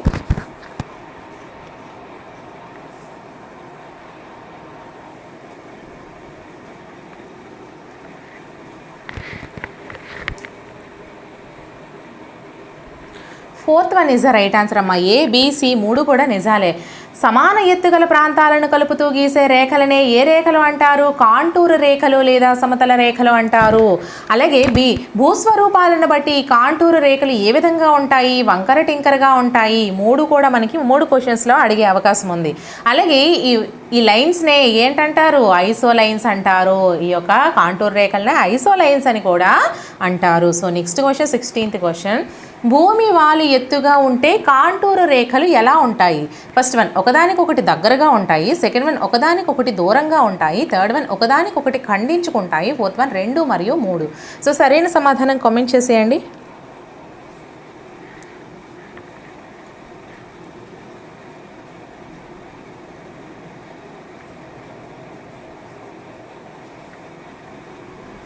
First one is the right answer, ఒకదానికొకటి దగ్గరగా ఉంటాయి. భూమి వాలి ఎత్తుగా ఉంటే కాంటూరు రేఖలు అనేవి ఒకదానికొకటి దగ్గరగా ఉంటాయి. So next question 17th question, ఎత్తులను తెలిపే పటాలు ఈ క్రింది ఏ సందర్భాల్లో బాగా ఉపయోగపడతాయి? ఫస్ట్ వన్ ఏ రోడ్లు వేయినప్పుడు, బి ఆనకట్టలు కట్టేటప్పుడు, సి రైలు మార్గాలు నిర్మించేటప్పుడు. సో ఆప్షన్స్ చూసుకుంటే ఫస్ట్ వన్ ఏ బి మాత్రమే, సెకండ్ వన్ బి సి మాత్రమే, థర్డ్ వన్ ఏ సి మాత్రమే, fourth one A B C. So సరైన సమాధానం కామెంట్ చేసేయండి.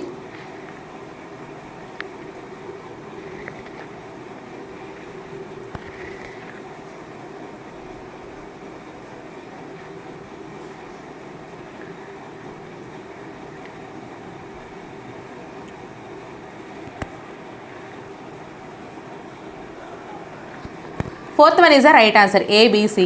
ఎత్తులను తెలిపే పటాలు క్రింది ఏ సందర్భాల్లో బాగా ఉపయోగపడతాయి అంటే రోడ్లు వేసేటప్పుడు ఉపయోగపడతాయి, ఆనకట్టలు కట్టేటప్పుడు ఉపయోగపడతాయి, రైలు మార్గాలు నిర్మించేటప్పుడు కూడా ఉపయోగపడతాయి.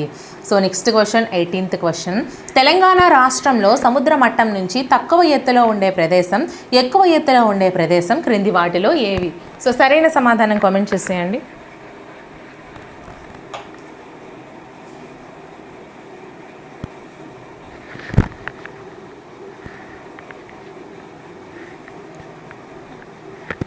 ఆప్షన్స్ చదవలేదు కదా, ఒకసారి చదువుకొని మీరే ఆన్సర్ చేసేయండి.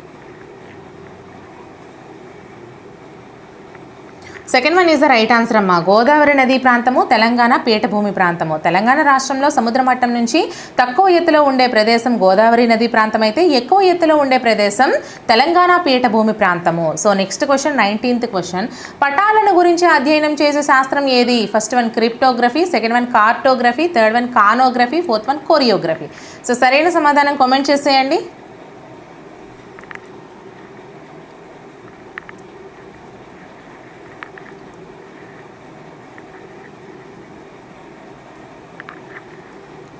Second one is the right answer, cartography. పటాలను గురించి అధ్యయనం చేయ శాస్త్రం cartography. So next question 20th question, క్రింది అంశాలను పరిశీలించి వాటిలో సరైన అంశము లేదా అంశాలను గుర్తించుము. ఏ అతి పురాతన పటాలను బాబిలోనియన్లు తయారు చేశారు, బి అతి పురాతన పటాలు 4000 సంవత్సరాల కాలం నాటివి, సి అతి పురాతన పటాలను బట్టి పలకల మీద గీశారు, మట్టి పలకల మీద గీశారు. సో ఫస్ట్ వన్ ఏ మాత్రమే నిజం, సెకండ్ వన్ బి మాత్రమే నిజం, third one B and C మాత్రమే నిజం, fourth one A B C మాత్రమే నిజం. సో సరైన సమాధానం కామెంట్ చేసేయండి. సో మన ఛానల్ని ఇంకా ఎవరైనా సబ్స్క్రైబ్ చేసుకోకపోతే సబ్స్క్రైబ్ చేసుకోండి అమ్మా. మీకు ఇంకా ఏ వీడియోస్ కావాలన్నా సరే ఖచ్చితంగా కామెంట్ సెక్షన్లో కామెంట్ చేయండి. ఇంతవరకు నేను చేసిన వీడియోస్ అన్నీ కూడా ప్లేలిస్ట్ల రూపంలో వీడియో డిస్క్రిప్షన్లో ప్రొవైడ్ చేస్తున్నాను. సో ఆన్సర్ వచ్చేసరికి third one is the right answer. B and C మాత్రమే నిజం. అతి పురాతన పటాలు 4000 సంవత్సరాల నాటివి. అతి పురాతన పటాలను మట్టి పలకల మీద గీశారు. ఓకేనా. So next question, 21st question. సుమేరియన్లు ఏ వివరాలను పటాల రూపంలో భద్రపరిచేవారు? ఫస్ట్ వన్ రాజ్యానికి సంబంధించిన భూముల వివరాలు, సెకండ్ వన్ శత్రు రాజ్యానికి సంబంధించిన భూముల వివరాలు, థర్డ్ వన్ వారి రాజ్యంలోని దేవాలయాలకు సంబంధించిన భూముల వివరాలు, ఫోర్త్ వన్ 1 మరియు 2. సో సరైన సమాధానం కామెంట్ చేసేయండి.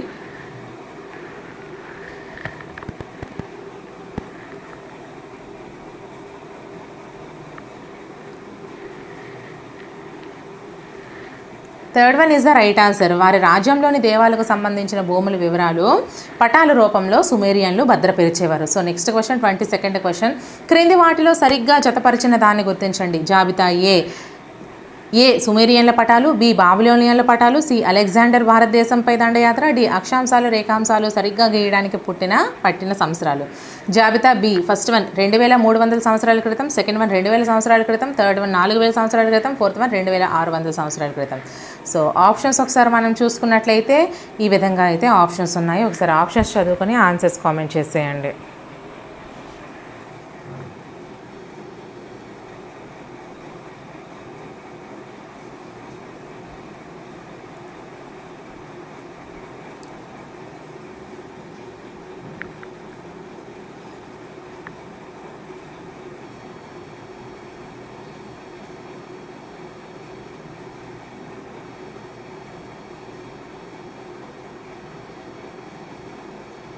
చూడండి ఈ విధంగా మనకి ఆన్సర్ వచ్చేసరికి ఫస్ట్ వన్ ఏ సుమేరియన్ల పటాలు వచ్చేసరికి 4000 సంవత్సరాల క్రితం అండి. బాబిలోనియన్ల పటాలు వచ్చేసరికి 2600 సంవత్సరాల క్రితము. అలెగ్జాండర్ భారతదేశంపై దండయాత్ర వచ్చేసరికి మనకి ఇక్కడ 2300 సంవత్సరాల క్రితము. అలాగే అక్షాంశాలు రేఖాంశాలు సరిగ్గా గీయడానికి పట్టిన సంవత్సరాలు వచ్చేసరికి 2000 సంవత్సరాల క్రితము. అంటే ఆన్సర్ వచ్చేసరికి మనకి second one is the right answer. 3, 4, 1, 2. ఓకేనా. So next question, 23rd question. క్రింది అంశాలను పరిశీలించి వాటిలో సరికాని అంశాన్ని గుర్తించము. ఫస్ట్ వన్ బాబిలోనియన్లు మొట్టమొదటి తయారు చేసిన ప్రపంచం గుండ్రటి పళ్ళెం మాదిరి ఉందని ఊహించారు. సెకండ్ వన్ బాబిలోనియన్ పట్టణాన్ని పటం మధ్యలో చూపారు. థర్డ్ వన్ లోపలి వలయం బయట చేదు నది లేదా ఉప్పు నీటి సముద్రం ఉంది. ఫోర్త్ వన్ దాంట్లో త్రికోణాకారంలో 5 దీవులు ఉన్నాయి. సో మనకి సరైన క్వశ్చన్ ఆన్సర్ అయితే చెప్పేయండి. అండ్ మన ఛానల్లో 1000 బిట్లు కూడా చేస్తున్నాను. ఇప్పుడు 5-6 గంటల ఆ వీడియో పడుతుంది. అంటే ఇంతకు ముందు చేసిన చిన్న వీడియోస్ అన్నీ కూడా కలిపి ఆ బిట్స్ రూపంలో అయితే నేను పెద్ద వీడియోగా చేస్తున్నాను.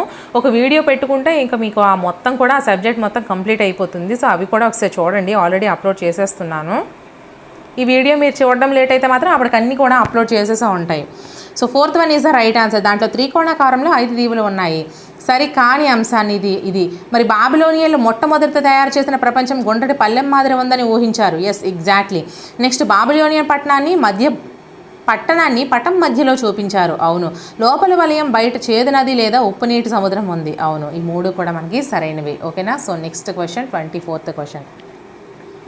క్రింది వాటిలో తప్పుగా జతపరిచిన దాన్ని గుర్తించము. ఫస్ట్ వన్ గ్రీకు భౌగోళిక శాస్త్రజ్ఞుడు అనాక్సిమాండర్, సెకండ్ వన్ మిలిటన్ హెకెటియస్లు హెరోడోటస్లు, third one Iraq Al Idrisi, fourth one China డామింగ్ హనీతు. సో సరైన సమాధానం కామెంట్ చేసేయండి. ఇది పటాలు వివరాలు చెప్పేటప్పుడు ఆ క్లాస్లో నేను వివరించాను, అది ఆడియో క్లాస్ అమ్మ.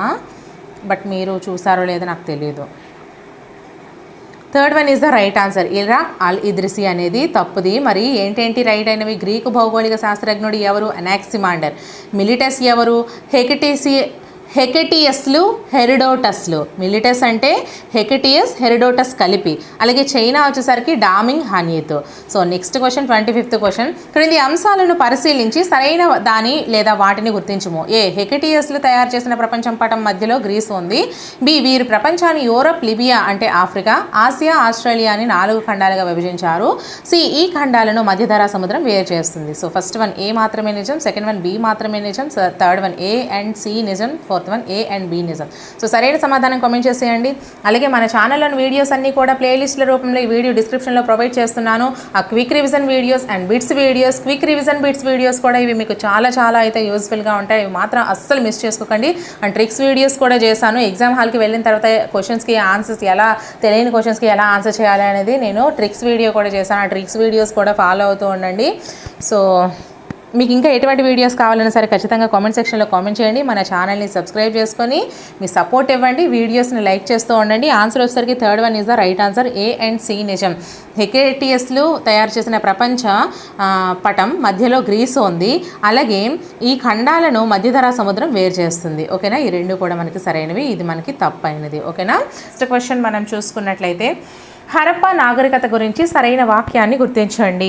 ఏ, హరప్పా పట్టణ నాగరికత కాంస్య యుగానికి చెందినది. బి, హరప్పా ప్రజల ముఖ్య వృత్తి వ్యవసాయము. సి, హరప్పా ప్రజలు పశ్చిమాసియా, ఈజిప్ట్ దేశాలతో వర్తకం చేసేవారు. డి, హరప్పా నాగరికతను సింధు నాగరికత అని కూడా పిలుస్తారు. సో ఆప్షన్స్ మనం చూసుకుంటే first one A, B, C మాత్రమే, second one B, C, D మాత్రమే, third one A, B, D మాత్రమే, fourth one A, B, C, D. So సరైన సమాధానాన్ని కామెంట్ చేసేయండి. ఒక 3 to 5 సెకండ్స్ అయితే టైం ఇస్తానమ్మా. ఆన్సర్స్ చేయండి, తప్పైనా రైట్ అయినా. ఇవి లైవ్ రూపంలో అయితే మీకు అవుతున్నాయి కదా. మార్నింగ్ 10 o'clockకి, ఆఫ్టర్నూన్ 12 o'clockకి లైవ్ ప్రతిరోజు అవుతుంది. ఇంకా వీలైతే ఈవినింగ్ 4 o'clock కూడా నేను చేయడానికంటే రోజుకి 3 వీడియోలు చేయడానికైతే ట్రై చేస్తాను. సో మీ సపోర్ట్ ఇవ్వండి. So fourth one is right answer అమ్మా. ఏబిసిడి 4 కూడా మనకి సరైనవే. హరప్పా నాగరికత అనేది పట్టణ నాగరికత, అలాగే ఇది కాంస్య యుగానికి చెందినది. అలాగే హరప్పా ప్రజల ముఖ్య వృత్తి వ్యవసాయము. అలాగే హరప్పా ప్రజలు పశ్చిమాసియా, ఈజిప్ట్ దేశాలతో వర్తకం చేసేవారు. హరప్పా నాగరికతను సింధు నాగరికత అని కూడా పిలుస్తారు. ఈ 4 కూడా మనకి సరైనవే. So next question, second question, Sindhu నాగరికత కనుమరుగైపోవడానికి గల ప్రధాన కారణం ఏంటి? ఫస్ట్ వన్ యుద్ధాలు, సెకండ్ వన్ ఆర్యన్ల దండయాత్ర, థర్డ్ వన్ భూకంపాలు సంభవించడం, ఫోర్త్ వన్ వరదలు. సో సరైన సమాధానాన్ని కామెంట్ చేసేయండి.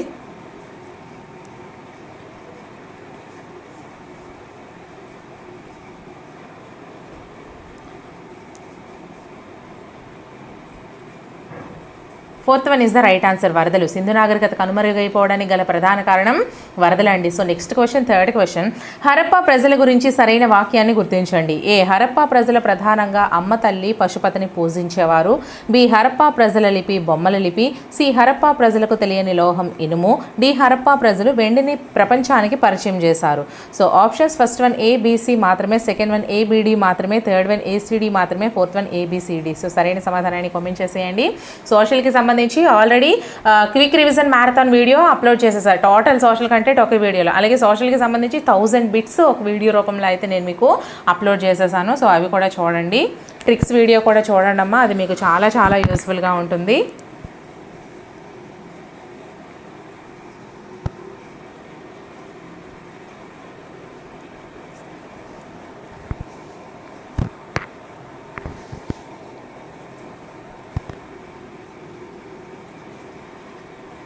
Fourth one is the right answer, A B C D 4 కూడా సరైనవే. హరప్పా ప్రజల గురించి, హరప్పా ప్రజలు ప్రధానంగా అమ్మ తల్లిని పశుపతిని పూజించేవారు.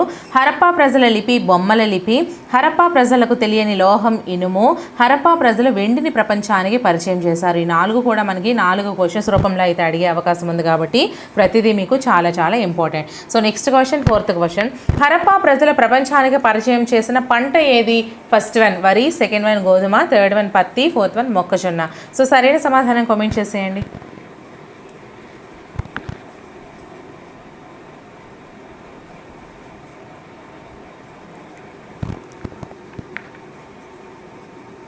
Third one is the right answer అమ్మ, పత్తి. హరప్పా ప్రజల ప్రపంచానికి పరిచయం చేసిన పంట ఏది అంటే పత్తి. So next question, fifth question, భారత్కు స్వాతంత్రం రాకముందు 1921-22లో సింధు నది ప్రాంతంలో త్రవ్వకాలు జరిపిన వ్యక్తి ఎవరు? First one sir John Wheeler, second one sir John Marshall, third one sir John హుల్లుక్, fourth one William Lampton. So సరైన సమాధానం కామెంట్ చేసేయండి.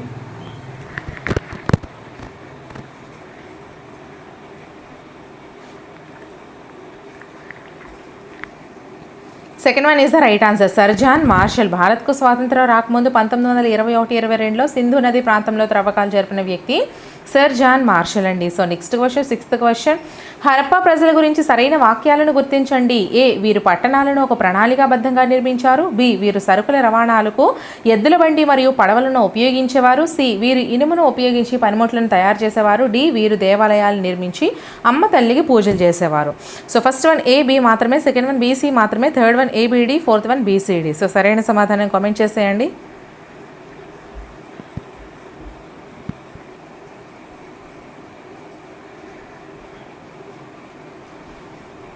First one is the right answer. A, B మాత్రమే సరైనవి. వీరు పట్టణాలను ఒక ప్రణాళికాబద్ధంగా నిర్మించారు. ఎవరు? హరప్పా ప్రజలు. అలాగే వీరు సరుకుల రవాణాకు ఎద్దుల బండి మరియు పడవలను ఉపయోగించేవారు. ఇది కూడా హరప్పా ప్రజలకు సంబంధించి సరైనది. ఓకేనా? So next question, seventh question. క్రింది వాక్యాలను పరిశీలించి వాటిలో వాస్తవమైన దాన్ని గుర్తించండి. ఏ, సింధు నది పరివాహక ప్రాంతంలో సుమారు 4600 సంవత్సరాల క్రితం అనేక నగరాలు వెలసిల్లాయి. బి, ఇవి 900 ఏండ్లు వరదిల్లి ఆ తర్వాత పతనం చెందాయి. సి, హరప్పా ప్రజలు ప్రతి ఉన్నితో బట్టలను తయారు చేసేవారు. So options, first one A మాత్రమే, second one B C, third one A B, fourth one A B C. So సరైన సమాధానాన్ని కామెంట్ చేసేయండి.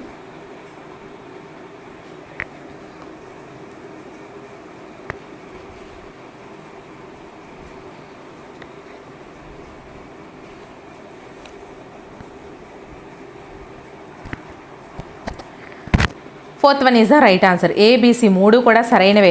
సింధు నది పరివాహక ప్రాంతంలో సుమారు 4600 సంవత్సరాల క్రితం అనేక నగరాలు వెలసిల్లాయి. బి, ఇవి 900 ఏండ్లు వరదిల్లి ఆ తర్వాత పతనం చెందాయి. హరప్పా ప్రజలు ప్రతి ఉన్నితో బట్టలను తయారు చేసేవారు. ఈ మూడు కూడా మనకి సరైన సమాధానాలే. So next question, eighth question. వేదాలకు సంబంధించి క్రింది వాటిలో వాస్తవం కాని దాన్ని గుర్తించము. ఫస్ట్ వన్, భారత ఉపఖండంలో మొట్టమొదటి సాహిత్యం వేదాలు. సెకండ్ వన్, వేదాలు మొత్తం 5. థర్డ్ వన్, వేదాలలో ఋగ్వేదం ప్రాచీనమైనది. ఫోర్త్ వన్, వాటిలో దేవతలను కీర్తించే మంత్రాలు సంక్షేమం కోసం చేసే ప్రార్థనలు ఉన్నాయి. సరైన సమాధానం కామెంట్ చేసేయండి. అండ్ మన ఛానల్లో అన్ని వీడియోస్ కూడా ఆల్రెడీ చేసేసాను. ఆ వీడియోస్ లింక్స్ అన్నీ కూడా వీడియో డిస్క్రిప్షన్లో ప్రొవైడ్ చేసేస్తున్నాను. సో చక్కగా చూసేయండి.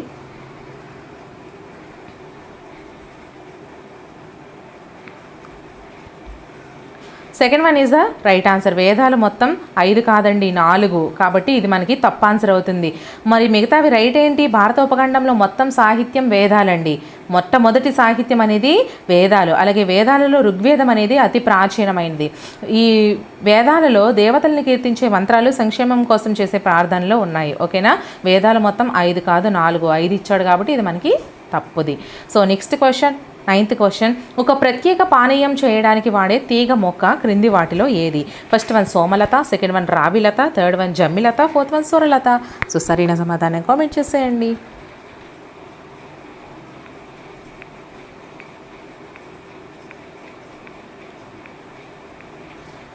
First one is the right answer అమ్మా, సోమలత. ఓకేనా? ఇక్కడ మనకి ఒక ప్రత్యేక పానీయాన్ని తయారు చేయడానికి వాగే తీగ మొక్క ఏది అంటే సోమలత అనే తీగ మొక్క. So next question, 10th question. వేటగాడు వేట కోసం అన్వేషించినట్లే మేము కూడా సంపద కోసం అన్వేషిస్తున్నాము అని పేర్కొన్న ప్రార్థన ఏ దేవతకు ఉద్దేశించినది? సో ఆప్షన్స్ మనం చూసుకుంటే ఫస్ట్ వన్ అగ్ని, సెకండ్ వన్ ఇంద్రుడు, థర్డ్ వన్ సోమలత, ఫోర్త్ వన్ వరుణుడు. సో సరైన సమాధానం కామెంట్ చేసేయండి.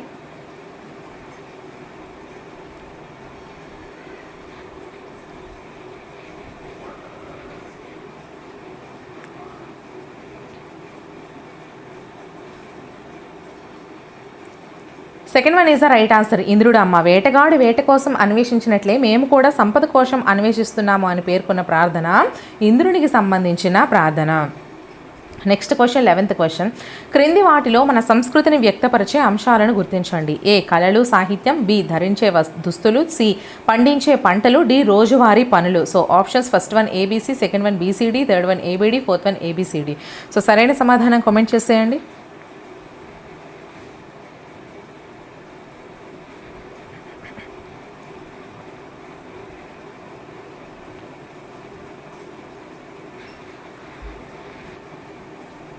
Fourth one is the right answer అమ్మా. ఏ కళలు సాహిత్యము, సంస్కృతిని వ్యక్తపరుస్తుంది. ధరించే దుస్తులు కూడా మన సంస్కృతిని వ్యక్తపరుస్తాయి. పండించే పంటలు కూడా మనకి సంస్కృతిని వ్యక్తపరుస్తాయి. రోజువారీ పనులు కూడా మన సంస్కృతిని వ్యక్తపరుస్తాయి. So next question, 12th question. క్రింది వాటిలో సాంస్కృతిక వారసత్వ సంపదలను గుర్తించండి. ఏ దేవాలయాలు, బి పురాణాలు, సి ఇతిహాసాలు, డి సంగీతం, నాట్యం, చిత్రలేఖనం. So options, first one A B C, second one B C D, third one A B D, fourth one A B C D. So సరైన సమాధానం కామెంట్ చేసేయండి. మన ఛానల్ని ఇంకా ఎవరైనా సబ్స్క్రైబ్ చేసుకోకపోతే సబ్స్క్రైబ్ చేసుకుని వీడియో నచ్చినట్లయితే ఖచ్చితంగా లైక్ చేయండి అమ్మా. అన్ని సబ్జెక్ట్స్ కూడా చేస్తున్నాను. సైకాలజీ, మ్యాథ్స్ ఇవైతే నేను మీకు 4 ఆప్షన్స్ కూడా ఎక్స్ప్లెయిన్ చేస్తూ చెప్తున్నాను. 4th one is the right answer. A B C D 4 కూడా సరైనవే. దేవాలయాలు, సాంస్కృతిక వారసత్వ సంపదలలో ఏంటంటే దేవాలయాలు, పురాణాలు, ఇతిహాసాలు, సంగీతము, నాట్యము, చిత్రలేఖనం ఇవన్నీ కూడా మనకి సాంస్కృతిక వారసత్వ సంపద క్రిందకే వస్తాయి. So next question, 13th question. క్రింది వాటిలో సరిగా జతపరిచిన దానిని గుర్తించుము. ఫస్ట్ వన్ హరప్పా ప్రజల ముఖ్య వృత్తి వ్యవసాయము, సెకండ్ వన్ హరప్పా వారి ప్రధాన రేవు పట్టణం లోథల్, థర్డ్ వన్ హరప్పా వారు వర్తకం చేసిన దేశాలు దక్షిణాసియా, ఫోర్త్ వన్ హరప్పా వారి లిపి బొమ్మల లిపి. సో సరైన సమాధానం కామెంట్ చేసేయండి.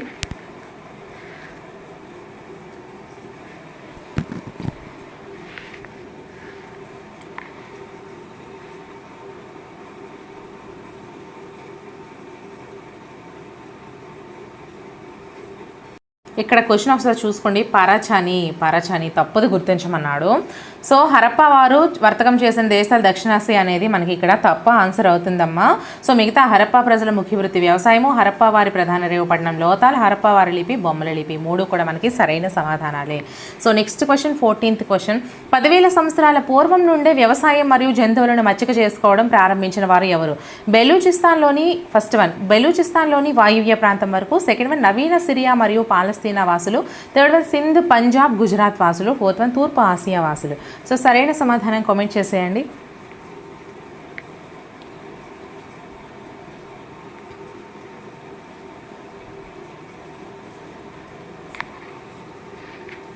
Second one is the right answer. Naveena Syria మరియు పాలస్తీనా వాసులు 10,000 సంవత్సరాల పూర్వం నుండే వ్యవసాయం మరియు జంతువులను మచ్చిక చేసుకోవడం ప్రారంభించిన వారు నవీన సిరియా మరియు పాలస్తీనా వాసులు. So next question, 15th question.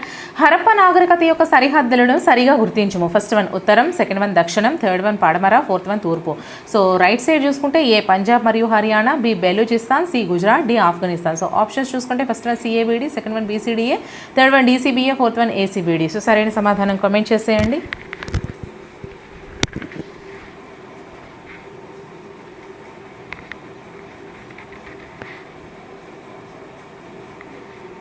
Third one is the right answer అమ్మా. ఇక్కడ డీసీబీఏ ఉత్తరం అనేది ఆఫ్ఘనిస్తాన్, అలాగే దక్షిణం అనేది గుజరాత్, పడమర వచ్చేసరికి బెలూచిస్తాన్, తూర్పు వచ్చేసరికి పంజాబ్ మరియు హర్యానా. హరప్పా నాగరికత యొక్క సరిహద్దులు అయితే ఏ విధంగా ఉన్నాయి? ఉత్తరాన ఆఫ్ఘనిస్తాన్, దక్షిణాన గుజరాత్, పడమరన బెలూచిస్తాన్, తూర్పున పంజాబ్ మరియు Haryana. So next question, first question. ప్రశస్తి అనగా ఫస్ట్ వన్ రాజులకు గల బిరుదులు, సెకండ్ వన్ రాజులు యుద్ధాలకు వెళ్లే ముందు నిర్వహించే పూజలు, థర్డ్ వన్ శాసనాలలో మొదట పేర్కొనే భాగము, ఫోర్త్ వన్ రాజుల పట్టాభిషేకం సమయంలో నిర్వహించు సైనిక విన్యాసాలు. సో సరైన సమాధానాన్ని కామెంట్ చేసేయండి.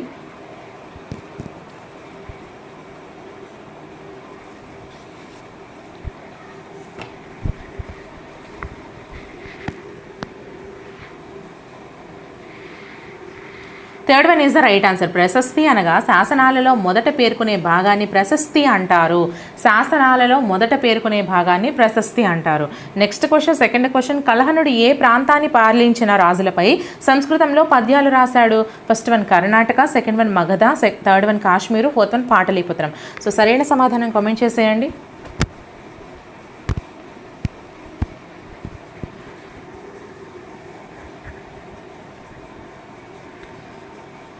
Third one is the right answer. Kashmir. కల్హణుడు కాశ్మీర్ ప్రాంతాన్ని అయితే పాలించి రాజులపై అయితే సంస్కృతంలో పద్యాలు రాయడం జరిగింది. So next question, third question.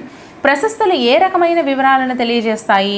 ఏ పాలకుల కుటుంబాలు వారి పూర్వపు రాజుల గురించి, బి పాలకుల ఘనతలు విజయాలు, సి రాజులు బ్రాహ్మణులకు చేసిన భూదానాలు. So options first one A B మాత్రమే, సెకండ్ వన్ బీసీ మాత్రమే, థర్డ్ వన్ ఏసీ మాత్రమే, ఫోర్త్ వన్ ఏబీసీ. సో సరైన సమాధానాన్ని కామెంట్ చేసేయండి.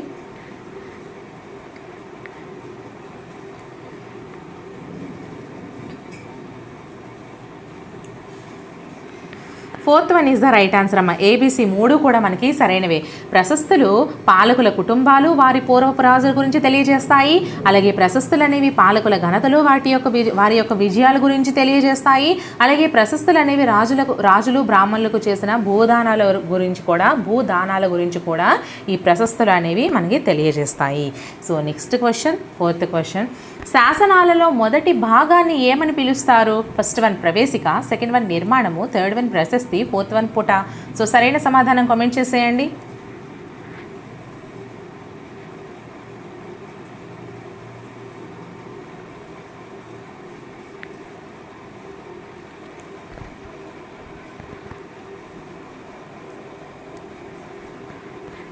Third one is the right answer. శాసనాల్లో మొదటి భాగాన్ని ప్రశస్తి అని పిలుస్తారు. నెక్స్ట్ క్వశ్చన్, ఫిఫ్త్ క్వశ్చన్, త్రైపాక్షిక పోరాటంలో పాల్గొనని వారు ఎవరు? ఫస్ట్ వన్ గూర్జర ప్రతిహరులు, సెకండ్ వన్ రాష్ట్రకూటులు, థర్డ్ వన్ చందేలులు, ఫోర్త్ వన్ పాల వంశపు రాజులు. సో సరైన సమాధానాన్ని కామెంట్ చేసేయండి.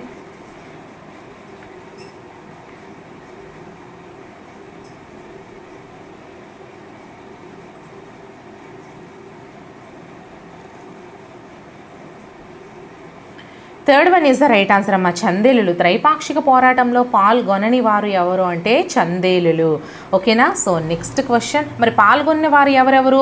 గుర్జర ప్రతిహారులు, రాష్ట్రకూటులు, పాలవంశపు రాజులు. ఈ ముగ్గురు కూడా త్రైపాక్షిక పోరాటంలో అయితే పాల్గొన్నారు. So next question, sixth question, Kitab al Hind అను అరబిక్ గ్రంథాన్ని రచించిన వారు ఎవరు? First one Mohammed Ghazni, second one Iltutmish, third one Al Biruni, fourth one Akbar. So సరైన సమాధానాన్ని కామెంట్ చేసేయండి.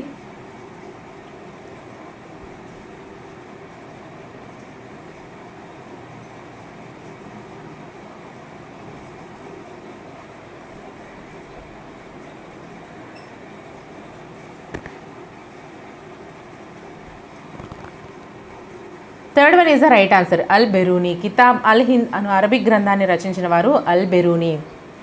నెక్స్ట్ క్వశ్చన్, సెవెంత్ క్వశ్చన్, 1192లో 3వ పృథ్వీరాజ్ చౌహాన్ ఎవరి చేతిలో వధించబడ్డాడు అంటే చంపబడ్డాడు? First one Mohammed Ghazni, second one Mohammed Ghori, third one Qutbuddin Aibak, fourth one Muhammad bin Tughlaq. So సరైన సమాధానాన్ని కామెంట్ చేసేయండి. అండ్ నేను ఇంతవరకు చేసిన వీడియోస్ అన్నీ కూడా ప్లేలిస్ట్ల రూపంలో ఈ వీడియో డిస్క్రిప్షన్లో లింక్స్ ప్రొవైడ్ చేస్తున్నాను. సో ఎగ్జామ్కి వెళ్ళే ముందు చూసుకోండి. అలాగే వీడియోస్ నచ్చినట్లయితే ఖచ్చితంగా లైక్ చేయండి. మన ఛానల్ని తప్పకుండా సబ్స్క్రైబ్ చేసుకోండి. ట్రిక్స్ వీడియో అనేది మీకు చాలా యూస్ఫుల్గా ఉంటుంది. ఆ ట్రిక్స్ వీడియో కూడా ఫాలో అవుతూ ఉండండి. మీకు ఇంకా ఎటువంటి వీడియోస్ కావాలన్నా సరే ఖచ్చితంగా కామెంట్ సెక్షన్లో మెన్షన్ చేయండి. ఆ వీడియోస్ అయితే నేను ప్రిపేర్ చేస్తాను. So second one is the right answer, Mohammad Ghori. 1192లో 3వ పృథ్వీరాజ్ చౌహాన్ మహమ్మద్ ఘోరీ చేతిలో అయితే వధించబడడం జరిగింది. సో ఫస్ట్ క్వశ్చన్ మనం చూసుకున్నట్లయితే, చోళులలో నౌకాదళాన్ని అభివృద్ధి పరిచిన వారు ఎవరు? ఫస్ట్ వన్ విజయాలయుడు, సెకండ్ వన్ మొదటి రాజరాజు, థర్డ్ వన్ మొదటి రాజేంద్రుడు, ఫోర్త్ వన్ రెండవ రాజరాజు. సో సరైన సమాధానం కామెంట్ చేసేయండి అమ్మా.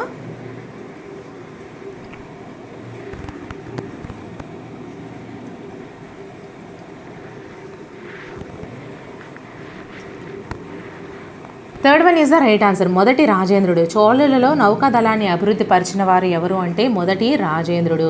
So next question, ninth question, చోళుల గురించి సరైన వాక్యాన్ని గుర్తించండి. ఏ చోళులలో శక్తివంతుడైన రాజు మొదటి రాజరాజు, బి మొదటి రాజరాజు పాండ్య పల్లవ ఉత్తర దక్షిణ ప్రాంతాలను తన ఆధీనంలోనికి తెచ్చుకున్నాడు, సి మొదటి రాజరాజు సామ్రాజ్య పరిపాలనను పునర్వ్యవస్థీకరించాడు, డి మొదటి రాజరాజు నౌకాదళాన్ని అభివృద్ధి పరిచాడు. So options first one A B C మాత్రమే, సెకండ్ వన్ బిసిడి మాత్రమే, థర్డ్ వన్ ఏబిడి మాత్రమే, ఫోర్త్ వన్ ఏబిసిడి. సో సరైన సమాధానాన్ని కామెంట్ చేసేయండి.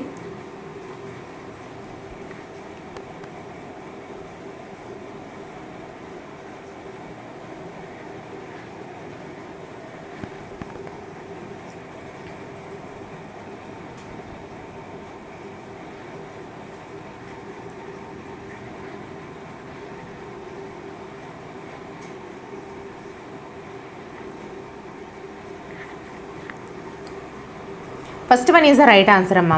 ఏబిసి మాత్రమే మనకి సరైన వాక్యాలు. చోళులలో శక్తివంతుడైన రాజు ఎవరు? మొదటి రాజరాజు. అలాగే మొదటి రాజరాజు పాండ్య పల్లవ ఉత్తర దక్షిణ ప్రాంతాలను తన ఆధీనంలోనికి తెచ్చుకున్నాడు. అలాగే మొదటి రాజరాజు సామ్రాజ్య పరిపాలన పునర్వ్యవస్థీకరించాడు. ఈ మూడు కూడా మనకి సరైన సమాధానాలు. So next question, 10th question, చోళుల కాలంలో రైతుల స్థిర నివాసాలను ఏమని పిలిచేవారు? ఫస్ట్ వన్ నాడు, సెకండ్ వన్ ఊర్, third one Vellala, fourth one కాణని. సో సరైన సమాధానాన్ని కామెంట్ చేసేయండి.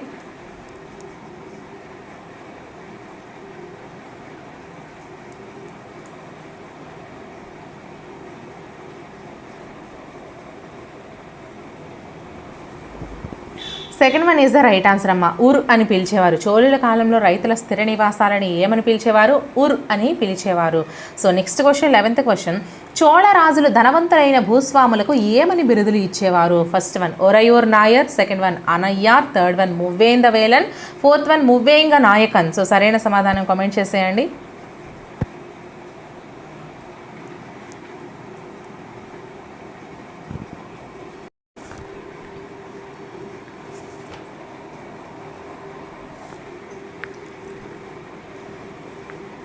So third one is the right answer. చోళరాజులు ధనవంతులైన భూస్వాములకు మువ్వేంద వేలనని బిరుదులు ఇచ్చేవారు. So next question, 12th question. Thanjavur పట్టణం మరియు నిశుంభ సూదని దేవాలయాన్ని నిర్మించిన వారు ఎవరు? ఫస్ట్ వన్ మొదటి రాజరాజు, సెకండ్ వన్ రాజేంద్ర చోళుడు, థర్డ్ వన్ విజయాలయుడు, ఫోర్త్ వన్ కులోత్తుంగ చోళుడు. సో సరైన సమాధానాన్ని comment చేసేయడమ్మా.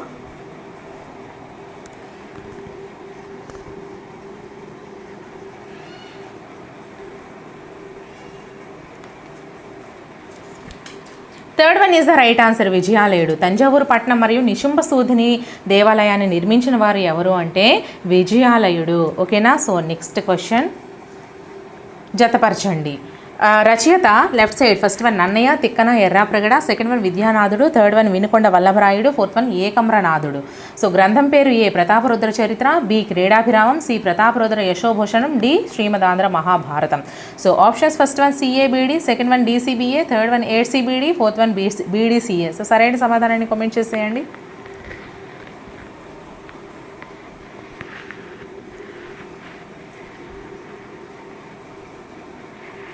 Second one is the right answer, D C B A. Nannaya Tikkana ఎర్రాప్రగడలు శ్రీమదాంధ్ర భారతాన్ని రచించారు. విద్యానాథుడు ప్రతాపరుద్ర యశోభూషణాన్ని రచించాడు. వినుకొండ వల్లభరాయుడు క్రీడాభిరామాన్ని రచించాడు. ఏకమ్రనాథుడు ప్రతాపరుద్ర చరిత్రను రచించాడు. మనకి 5 క్వశ్చన్స్లో అడిగే అవకాశం ఉంది కాబట్టి ప్రతిదీ కూడా చాలా జాగ్రత్తగా చూసుకోండి. So next question. క్రింది వారిలో ఆంధ్ర రాజులుగా కీర్తించబడిన వారు ఎవరు? ఫస్ట్ వన్ శాతవాహనులు, సెకండ్ వన్ విజయనగర రాజులు, థర్డ్ వన్ కాకతీయులు, ఫోర్త్ వన్ వేములవాడ చాళుక్యులు. సో సరైన సమాధానాన్ని కామెంట్ చేసేయండి.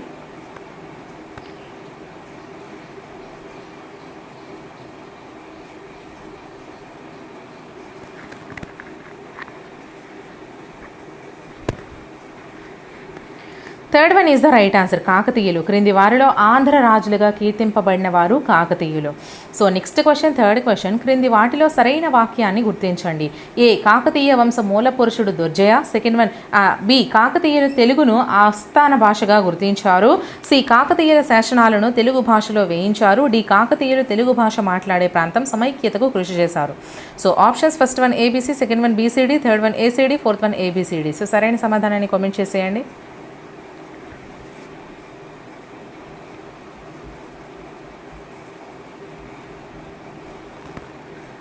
Fourth one is the right answer అమ్మా. ఈ సరైన వాటివి చూడండి ఒకసారి. కాకతీయుల వంశ మూల పురుషుడు ఎవరు? దుర్జయ. కాకతీయుల తెలుగును ఆస్థాన భాషగా గుర్తించారు. ఏ భాషను ఆస్థాన భాషగా గుర్తించారు అంటే కాకతీయులు తెలుగును. కాకతీయుల శాసనాలను ఏ భాషలో వేయించారు? తెలుగు భాషలో వేయించారు. కాకతీయులు తెలుగు భాష మాట్లాడే ప్రాంతం సమైక్యతకు కృషి చేశారు. మొత్తం తెలుగుకు సంబంధించి అంతా కూడా కాకతీయులు చేశారు. So next question, fourth question. ఇక్కడ రాజులు వారి యొక్క పాలనా కాలాలను జతపరచమని ఇచ్చారు. సో ఫస్ట్ వన్ రెండో ప్రోలరాజు, సెకండ్ వన్ ప్రతాపరుద్రుడు, third one Rudramadevi, fourth one రుద్రదేవుడు. సో పాలనా కాలం ఏ క్రీస్తు శకం 1289 టు 1323, బి క్రీస్తు శకం 1262 టు 1289, సి క్రీస్తు శకం 1158 టు 1195, డి క్రీస్తు శకం 1116 to 1157. So options first one CABD, second one DCBA, third one BDCA, fourth one DCBA. So సరైన సమాధానాన్ని కామెంట్ చేసేయండి. అండ్ మన వీడియోస్ ఇంతవరకు నేను చేసినవన్నీ కూడా ఈ వీడియో డిస్క్రిప్షన్లో ప్లేలిస్ట్ల రూపంలో లింక్స్ ప్రొవైడ్ చేస్తున్నాను. సో చక్కగా ఎగ్జామ్కి వెళ్ళే ముందు చూసుకోండి. మీకు ఇంకా ఎటువంటి వీడియోస్ కావాలన్నా సరే ఖచ్చితంగా కామెంట్ సెక్షన్లో మెన్షన్ చేయండి. ఆ వీడియోస్ అయితే నేను ప్రిపేర్ చేస్తాను.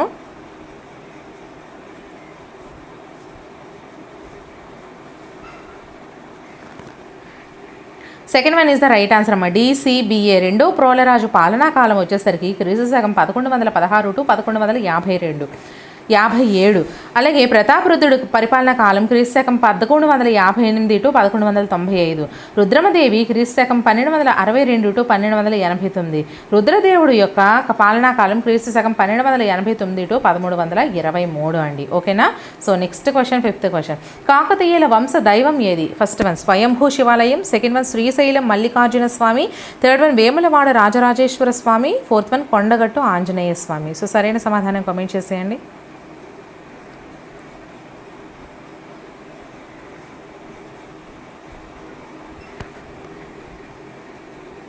First one is the right answer. కాకతీయుల వంశ దైవం ఎవరు అంటే స్వయంభూ శివాలయం. So next question, 6th question. నాయంకర విధానాన్ని ప్రవేశపెట్టిన వారు ఎవరు? First one Rudramadevi, second one Ganapati దేవుడు, థర్డ్ వన్ రుద్రదేవుడు, ఫోర్త్ వన్ రెండో ప్రోలరాజు. సో సరైన సమాధానాన్ని కామెంట్ చేసేయండి.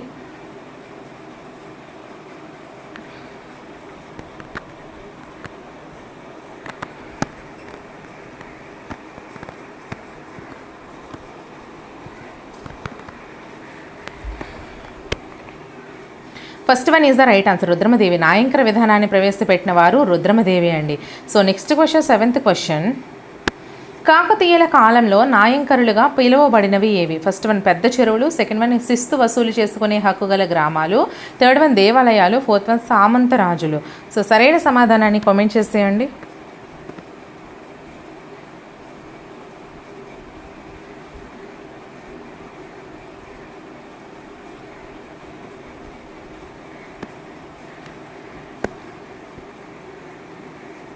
Second one is the right answer. శిస్తు వసూలు చేసుకునే హక్కు గల గ్రామాలు. కాకతీయుల కాలంలో నాయంకరులుగా పిలువబడినవి శిస్తు వసూలు చేసుకునే హక్కు గల గ్రామాలు. So next question, 8th question. Rudramadevi సామంతులలో ఒకరైన కాయస్థ అంబదేవుడు తిరుగుబాటు చేయగా ఏ ప్రాంతంలో జరిగిన యుద్ధంలో రుద్రమదేవి ప్రాణాలు కోల్పోయింది? First one Orugallu, second one Motupalli, third one Chandupatla, fourth one Udayagiri. So సరైన సమాధానాన్ని కామెంట్ చేసేయండి.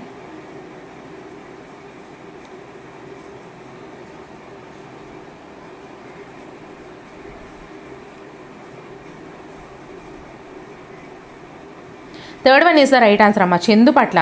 రుద్రమదేవి సామంతులలో ఒకరైన ఎవరు తిరుగుబాటు చేశారు? కాయస్థ అంబదేవుడు. అయితే ఏ ప్రాంతంలో అంటే చందుపట్ల ప్రాంతంలో రుద్రమదేవి అయితే ప్రాణాలు కోల్పోవడం జరిగింది. So next question, 9th question. Motupalli అభయ శాసనాన్ని వేయించిన కాకతీయ రాజు ఎవరు? First one Rudramadevi, second one Ganapati దేవుడు, థర్డ్ వన్ ప్రతాపరుద్రుడు, ఫోర్త్ వన్ రుద్రదేవుడు. సో సరైన సమాధానాన్ని కామెంట్ చేసేయండి.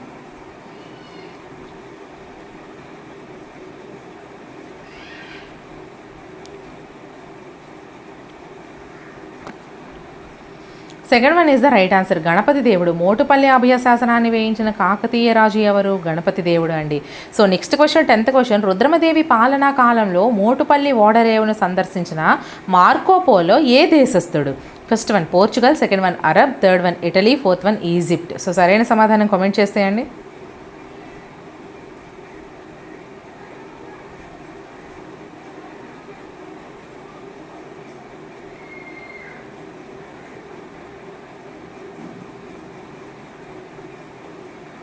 Third one is the right answer. Italy. Rudramadevi పాలనా కాలంలో మోటుపల్లి ఓడరేవును సందర్శించిన Marco Polo Italy దేశస్థుడు.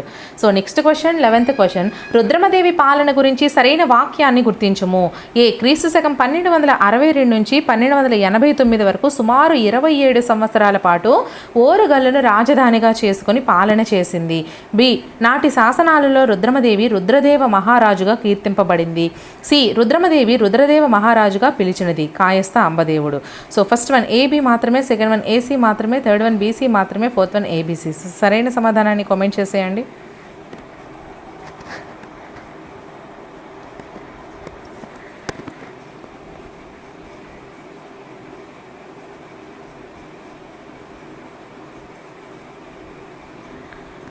First one is the right answer. A B మాత్రమే సరైనవి.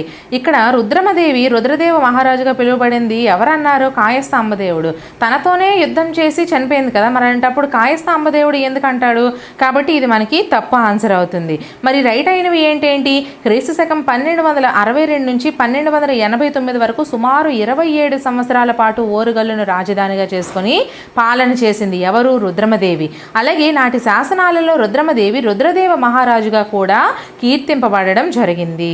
So next question 12th question. విదేశీ వ్యాపారం చేసే వివిధ వస్తువులపై వసూలు చేసే సుంకాలను తెలియజేసే శాసనం ఏది? ఫస్ట్ వన్ బయ్యారం శాసనం, సెకండ్ వన్ మోటుపల్లి అభయ శాసనం, థర్డ్ వన్ వేయి స్తంభాల గుడి శాసనం, ఫోర్త్ వన్ బొల్లి నాయకుడు వేయించిన శాసనం. సో సరైన సమాధానాన్ని కామెంట్ చేసేయండి.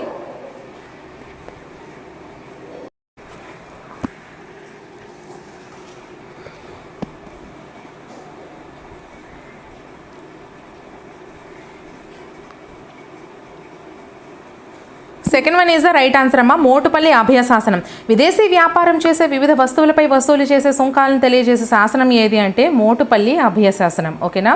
So next question 13th question.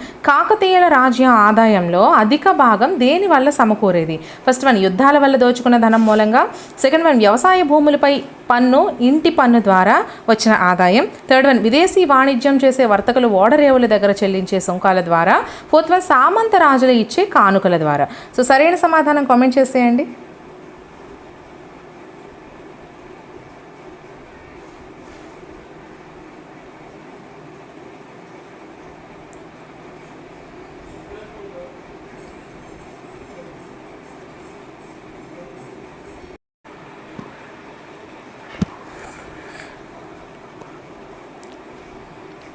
Third one is the right answer. విదేశీ వాణిజ్యం చేసే వర్తకులు ఓడరేవుల దగ్గర చెల్లించే సుంకాల ద్వారా కాకతీయుల రాజ్య ఆదాయంలో అధిక భాగం అయితే సమకూరేది. ఓకేనా. So next question 14th question. పల్నాటి వీరుల కథను రచించిన వారు ఎవరు? First one Gona Buddhareddy, second one Nanne చోడుడు, థర్డ్ వన్ శ్రీనాథుడు, ఫోర్త్ వన్ వినుకొండ వల్లభరాయుడు. సో సరైన సమాధానాన్ని కామెంట్ చేసేయండి అమ్మా.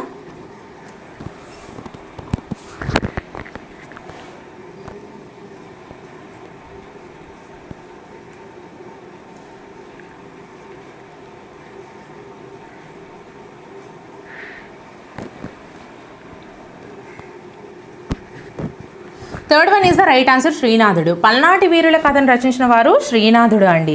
Next question 15th question. కాకతీయుల కాలం నాటి బంగారు నాణ్యం ఏది? First one Gajakesari, second one సువర్ణ కంకణం, థర్డ్ వన్ శ్రీ అహిత గజకేసరి, ఫోర్త్ వన్ స్వర్ణ కుంభం. సో సరైన సమాధానాన్ని కామెంట్ చేసేయండి.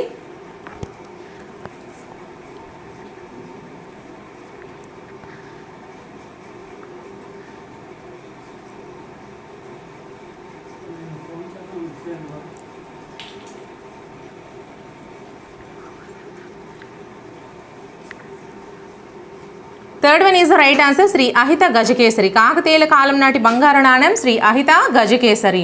So next question 16th question. కాకతీయుల రాజులు నిర్మించిన స్వయంభూ శివాలయ కీర్తి తోరణ ప్రవేశ ద్వారం ఉన్న ప్రదేశం ఏది? First one Khammam, second one Kotilingala, third one Motupalli, fourth one Warangal. So సరైన సమాధానాన్ని కామెంట్ చేసేయండి.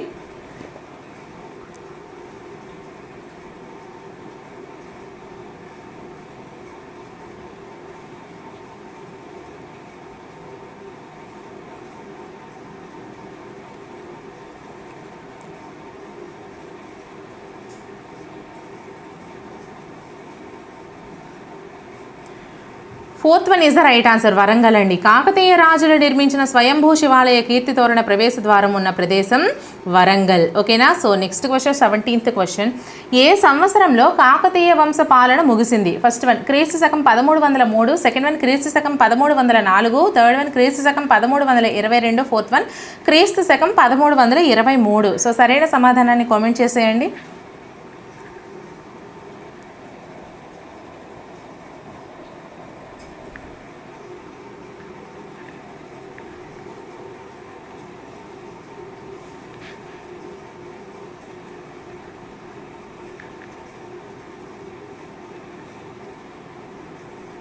Fourth one is the right answer. క్రీస్తు శకం 1323లో కాకతీయ వంశ పాలన అయితే ముగియడం జరిగింది.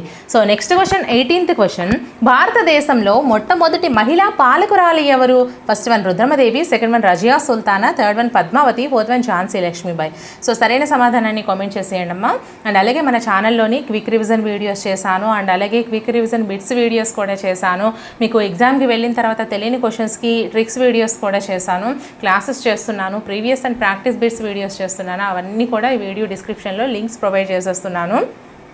సో చక్కగా చూసుకోండి. అండ్ మీకు ఇంకా ఎటువంటి వీడియోస్ కావాలన్నా సరే ఖచ్చితంగా కామెంట్ సెక్షన్లో మెన్షన్ చేయండి. మన ఛానల్ని మాత్రం తప్పకుండా సబ్స్క్రైబ్ చేసుకొని మీ అందరు సపోర్ట్ ఇవ్వండి. అన్ని వీడియోస్ కూడా ఎటువంటి యాప్స్ లేకుండా ఫ్రీగా చేస్తున్నాను. సో ఖచ్చితంగా మీ సపోర్ట్ ఇచ్చి వీలైతే మీ ఫ్రెండ్స్కి షేర్ కూడా చేయండి.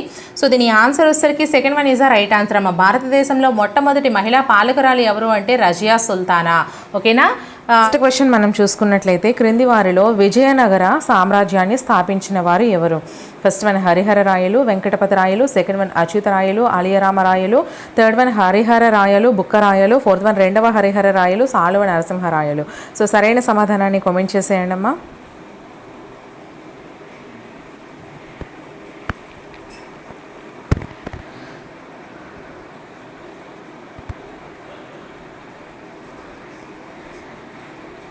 Third one is the right answer అమ్మ. హరిహర రాయలు, బుక్కరాయలు. ఇవి మీకు ఎగ్జామ్స్ అనేవి లైవ్ రూపంలో కండక్ట్ చేస్తున్నా కాబట్టి ఆ ఆన్సర్స్ అయితే కామెంట్ చేయడానికి ట్రై చేయండి. ఓకేనా. సో నేను చెప్పేటప్పుడు మీకు అది క్లియర్గా గుర్తుంటుంది. సో విజయనగర సామ్రాజ్యాన్ని స్థాపించిన వారు ఎవరెవరు అంటే హరిహర రాయలు, బుక్కరాయలు. So next question, second question, Vijayanagara సామ్రాజ్యం గురించి సరైన వాక్యాన్ని గుర్తించండి. ఏ కర్ణాటకలో కావేరి నది ఒడ్డున విజయనగరాన్ని నిర్మించారు. బి క్రీస్తు శకం 1336లో విద్యారణ్య స్వామి ఆశీస్సులతో విజయనగర సామ్రాజ్యాన్ని స్థాపించారు. సి విజయనగర సామ్రాజ్యం సుమారు 250 సంవత్సరాలు వర్ధిల్లింది. డి విజయనగర రాజుల్లో కొందరు తమిళ భాషలో మాట్లాడేవారు. First one A B C, second one B C, third one A B D, fourth one A B C D. So సరైన సమాధానాన్ని కామెంట్ చేసేయండి.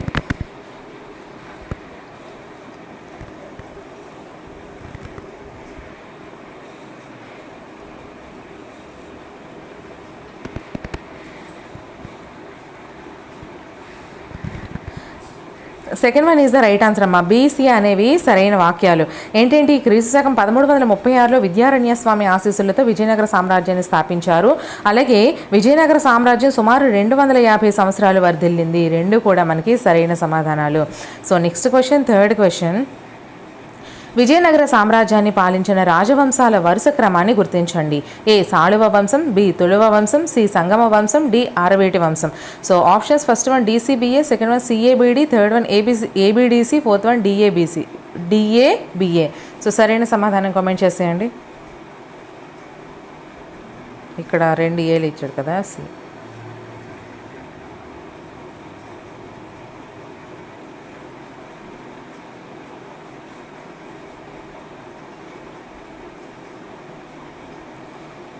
సో ఆన్సర్ వచ్చేసరికి second one is the right answer అమ్మా. సిఏబిడి. చూడండి, ఫస్ట్ సంగమ వంశం అండి, ఇది ఫస్ట్ వన్ వచ్చేసరికి సంగమ వంశం. అలాగే సాళువ వంశం వచ్చేసరికి రెండవది, ఆ తర్వాత తుళువ వంశం వచ్చేసరికి మూడవది, అరవేటి వంశం వచ్చేసరికి నాలుగవది. విజయనగర సామ్రాజ్యాన్ని పాలించిన రాజవంశాల వరుస క్రమం వచ్చేసరికి సంగమ వంశము, సాళువ వంశము, తుళువ వంశము, అరవేటి వంశము. ఓకేనా. ఇవి అయితే మనకి ఈ విధంగా క్రమం, వరుస క్రమం ఈ విధంగా ఉంది. Next question, fourth question, Bahmani రాజ్యాల గురించి సరైన వాక్యాన్ని గుర్తించండి. ఏ తుంగభద్ర నదికి ఉత్తరంగా ఈ రాజ్యాలు వెలిసాయి. బి వీరి ముఖ్య పట్టణం హంపి. సి బహమనీ రాజ్యాల్లో పెద్దవి బీజాపూర్, గోల్కొండ. డి బహమనీ రాజులు నిరంతరం యుద్ధాలు చేస్తూ తమ రాజ్య విస్తరణకు ప్రయత్నించాయి. So options first one A B C, second one A C D, third one B C D, fourth one A B C D. So సరైన సమాధానాన్ని కామెంట్ చేసేయండి.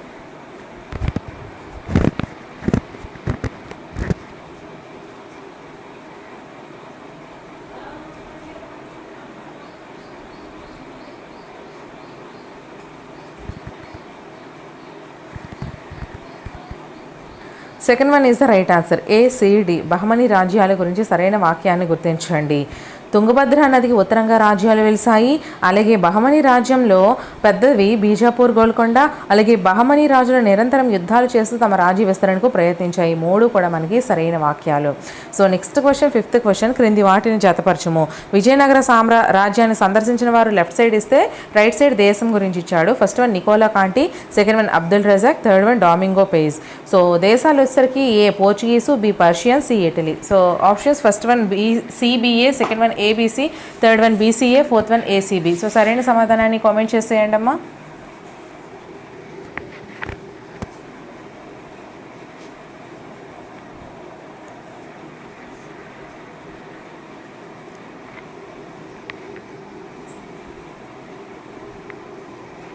Second one is the right answer. Tungabhadra నది. విజయనగర పట్టణాన్ని ఏ నది ఒడ్డున నిర్మించారు అంటే తుంగభద్ర నది ఒడ్డున అయితే నిర్మించడం జరిగింది. So next question, 7th question. Vijayanagara కాలంలో అమర నాయకులుగా పిలువబడిన వారు ఎవరు? ఫస్ట్ వన్ విజయనగర రాజుల సామంతులు, సెకండ్ వన్ విజయనగర రాజుల ప్రధానమంత్రులు, థర్డ్ వన్ నాయకులుగా నియమించబడిన సైనిక దళాధిపతులు, ఫోర్త్ వన్ భూమి శిస్తు వసూలు చేయు అధికారి. సో సరైన సమాధానం కామెంట్ చేసేయండి.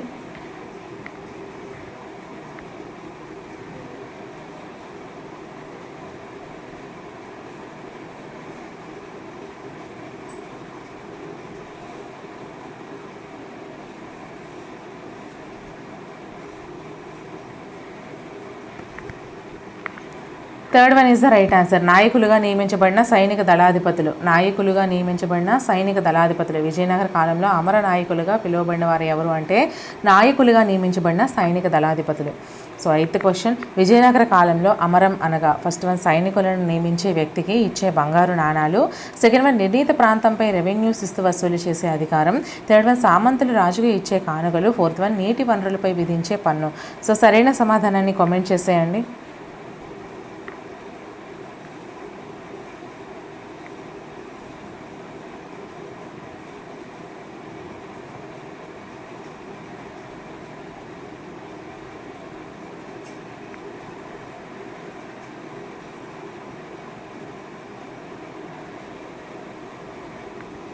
Second one is the right answer. నిర్ణీత ప్రాంతంపై రెవెన్యూ శిస్తు వసూలు చేసే అధికారం. విజయనగర కాలంలో అమరం అనగా నిర్ణీత ప్రాంతంపై రెవెన్యూ శిస్తు వసూలు చేసే అధికారం అండి. So next question, 9th question. క్రింది వాటిని జతపరచుము అన్నాడు. సో ఫస్ట్ వన్ యాదయ్య గారి Mallana, second one Ramaraju Bhushanudu, third one Pingali Surana, fourth one Ayyalaraju Ramabhadrudu. So options: A Rajasekhara Charitra, B Vasu Charitra, C Kalapurnodayam, D Ramabhyudayam. So options చూసుకుంటే first one CABD, second one DCBA, third one ACBD, fourth one DABC. So సరైన సమాధానాన్ని comment చేసేయండి అమ్మా.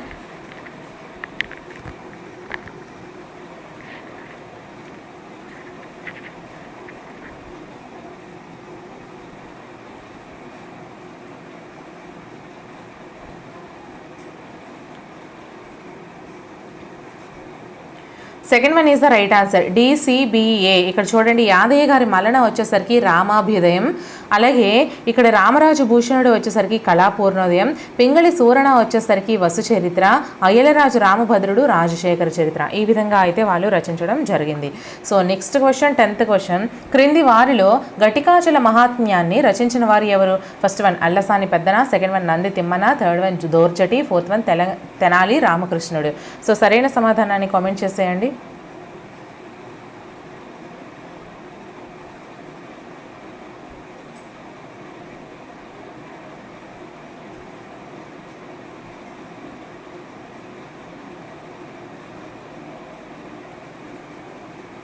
Fourth one is the right answer. Tenali Ramakrishnudu. క్రింది వారిలో ఘటికాచల మహాత్మ్యాన్ని రచించిన వారు ఎవరు అంటే తెనాలి రామకృష్ణుడు అండి. So next question, 11th question. Srikrishnadevarayalu రచించిన ఆముక్త మాల్యద గ్రంథం ఎవరి జీవితం ఆధారంగా రచించబడింది? So first one Periyar, second one Andal, third one Sattanar, fourth one Pampa. So సరైన సమాధానాన్ని కామెంట్ చేసేయండి.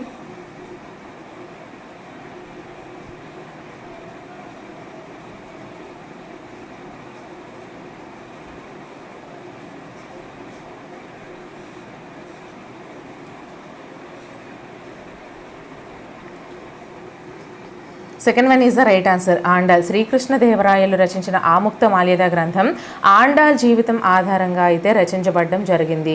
So next question, 12th question. Srikrishnadevarayalu గురించి సరైన వాక్యాన్ని గుర్తించండి. ఏ బహమనీ సుల్తాన్లు గజపతులకు వ్యతిరేకంగా విజయనగర సైన్యాన్ని నడిపాడు, బి దక్షిణ ప్రాంతం కృష్ణా నదీ తీర ఓడరేవులపై నియంత్రణ సాధించాడు, సి తన సైన్యంలో పోర్చుగీసు దళాలను చేర్చుకొని వారితో దళాలను ఏర్పాటు చేశారు, డి తమ సామ్రాజ్యంలో గల దేవాలయాలపై ప్రత్యేక శ్రద్ధ వహించేవారు. So options first one ABD, second one ABC, third one BC, fourth one A B C D. So సరైన సమాధానాన్ని కామెంట్ చేసేయండి.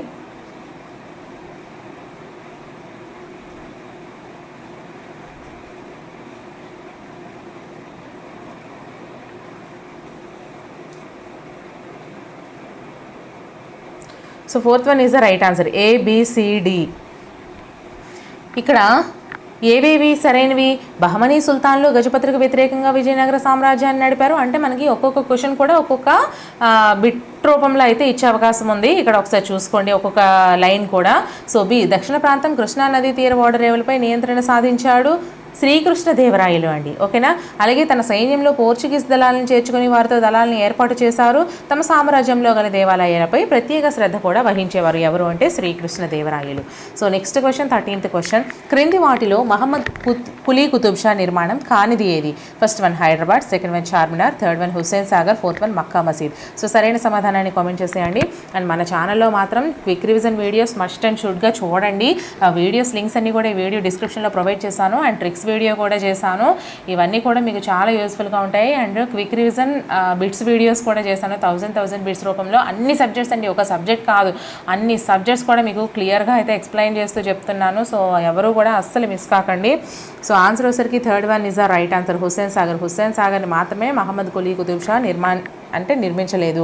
మరి ఏమేమి నిర్మించారు? హైదరాబాద్ని మహమ్మద్ కులీ కుతుబ్ షా నిర్మించారు, చార్మినార్ నిర్మించారు, మక్కా మసీద్ని కూడా నిర్మించారు. ఈ మూడు కూడా ఎవరి నిర్మాణాలు అంటే మహమ్మద్ కులీ కుతుబ్ షా యొక్క నిర్మాణాలు. So next question, first question. భారత స్వాతంత్ర యుద్ధంలో తపాకులు మరఫిరంగులు ప్రవేశపెట్టిన వారు ఎవరు?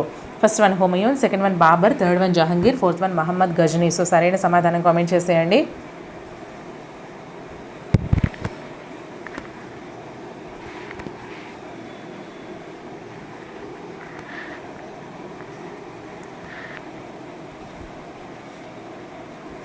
Second one is the right answer, Babur. భారత యుద్ధతంత్రంలో తుపాకులు మరఫిరింగులు ప్రవేశపెట్టిన వారు బాబర్ అండి. So next question, second question. Mughal సామ్రాజ్యం గురించి సరైన వాక్యాన్ని గుర్తించండి. ఏ, మొఘల్ రాజ్య స్థాపకుడు బాబర్. బి, మొఘలులలో పరమత సహనం చూపిన వాడు ఔరంగజేబ్. అలాగే సి, క్రీస్తు శకం 1526లో అక్బర్ ఢిల్లీ సుల్తాన్ ఇబ్రహీం లోడిని ఓడించి ఢిల్లీ ఆగ్రాలను ఆక్రమించుకొని మొఘల్ సామ్రాజ్యాన్ని స్థాపించాడు. So options first one A, C మాత్రమే, సెకండ్ వన్ ఏ, బి మాత్రమే, థర్డ్ వన్ బీసీ మాత్రమే, ఫోర్త్ వన్ ఏబీసీ. సో సరైన సమాధానాన్ని కామెంట్ చేసేయండి.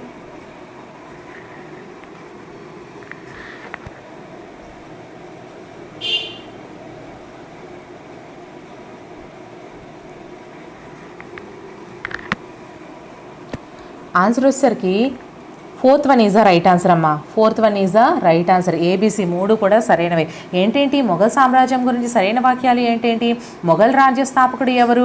బాబర్ అండి. అలాగే మొఘలులలో పరమత సహనం చూపిన వాడు ఎవరు? ఔరంగజేబ్ అండి. తర్వాత క్రీస్తు శకం 1526లో అక్బర్ ఢిల్లీ సుల్తాన్ ఇబ్రహీం లోడిని ఓడించి ఢిల్లీ ఆగ్రాలను ఆక్రమించుకుని మొఘల్ సామ్రాజ్యాన్ని కూడా స్థాపించారు. ఎవరు స్థాపించారమ్మా? ఈ యొక్క అక్బర్ అయితే స్థాపించడం జరిగింది. ఎప్పుడు? 1526లో. ఎవరిని ఓడించి? ఇబ్రహీం లోడిని. ఈయన ఎవరు? ఢిల్లీ సుల్తాన్. ఓకేనా. ఏ రాజ్యాలను ఆక్రమించుకున్నారు అంటే ఢిల్లీను, ఆగ్రాను ఆక్రమించుకున్నారు. So next question, third question. క్రింది వాటిని జతపరచండి. సో లెఫ్ట్ సైడ్ మొఘల్ చక్రవర్తి పాలనా కాలం, రైట్ సైడ్ చూసుకుందాం. First one Humayun, second one Shah Jahan, third one Jahangir, fourth one Akbar. So పాలనా కాలం చూసుకుంటే ఏ, క్రీస్తు శకం 1537 to 1556. బి, క్రీస్తు శకం 1627 to 1658. సి, క్రీస్తు శకం 1605 to 1627. డి, క్రీస్తు శకం 1557 to 1605. సో ఆప్షన్స్ చూసుకుంటే first one CABD, second one A B C D, third one D C B A, fourth one C A B D. So సరైన సమాధానం కామెంట్ చేసేయండి అమ్మా.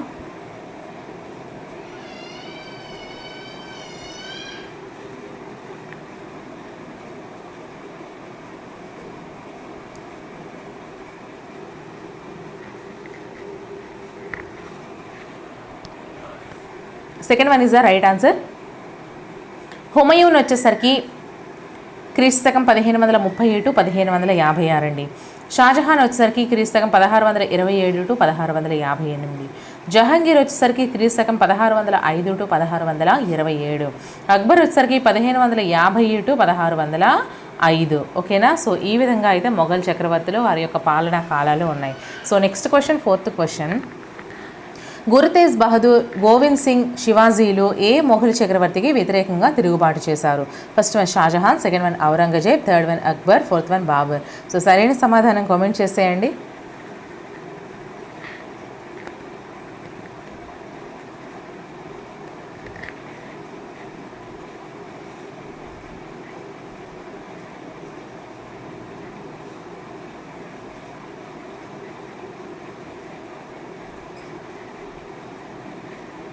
Second one is the right answer. Guru Tegh Bahadur, Gobind Singh, శివాజీలు ఔరంగజేబ్ చక్రవర్తికి వ్యతిరేకంగా తిరుగుబాటు చేశారు. So next question, 5th question, Mughal సామ్రాజ్యంలోని మన్సబ్దారుల బాధ్యతలు గుర్తించండి. ఏ చక్రవర్తి భవంతులు కాపాడడం, బి కొత్త రాజ్యాలపై దండయాత్ర, సి తిరుగుబాట్లను అణిచివేయడం, డి అశ్విక దళం గుర్రాలను పెంచి పోషించడం. సో ఆప్షన్స్ చూసుకుంటే first one A B C, second one B C D, third one A B D, fourth one A B C D. So సరైన సమాధానం కామెంట్ చేసేయండి.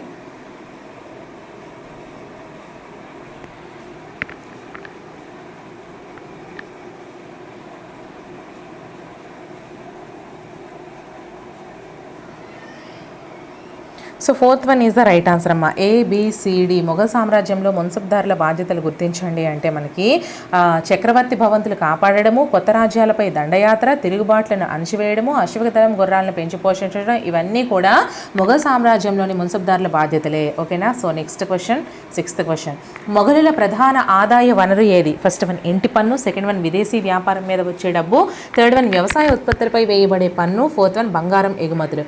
సో సరైన సమాధానం కామెంట్ చేసేయండి.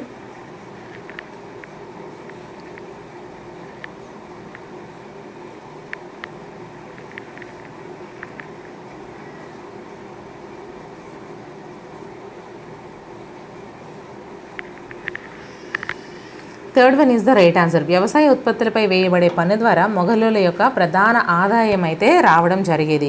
So next question, 7th question, మొఘలుల కాలంలో ప్రతి బ్లాకుకు ప్రత్యేక శిస్తు పట్టిక ఏర్పాటు చేసి కట్టవలసిన పన్నులు నిర్ణయించడాన్ని ఏమంటారు? ఫస్ట్ వన్ జాగీరు, సెకండ్ వన్ జప్త్, థర్డ్ వన్ జమీందారు, ఫోర్త్ వన్ జాట్. సో సరైన సమాధానం కామెంట్ చేసేయండి. అండ్ మన ఛానల్లో ఉన్నటువంటి వీడియోస్ అన్నీ కూడా ప్లేలిస్ట్ల రూపంలో ఈ వీడియో డిస్క్రిప్షన్లో ప్రొవైడ్ చేస్తున్నాను. వీడియో టైటిల్ మీద మీరు క్లిక్ చేసినట్లయితే ప్లేలిస్ట్లు అనేవి ఓపెన్ అవుతాయి. ఒకసారి చూసుకోండి అమ్మా. ఎగ్జామ్కి వెళ్ళే ముందు అవన్నీ మీకు చాలా యూస్ఫుల్గా ఉంటాయి. మీకు ఇంకా ఎటువంటి వీడియోస్ కావాలన్నా సరే ఖచ్చితంగా కామెంట్ సెక్షన్లో మెన్షన్ చేయండి. ఆ వీడియోస్ అయితే నేను ప్రిపేర్ చేస్తాను. అండ్ మన వీడియోస్ నచ్చినట్లయితే ఖచ్చితంగా లైక్ చేసి మన ఛానల్ని సబ్స్క్రైబ్ చేసుకొని వీడియోస్ని వీలైతే మీ ఫ్రెండ్స్కి షేర్ కూడా చేయండి అమ్మా.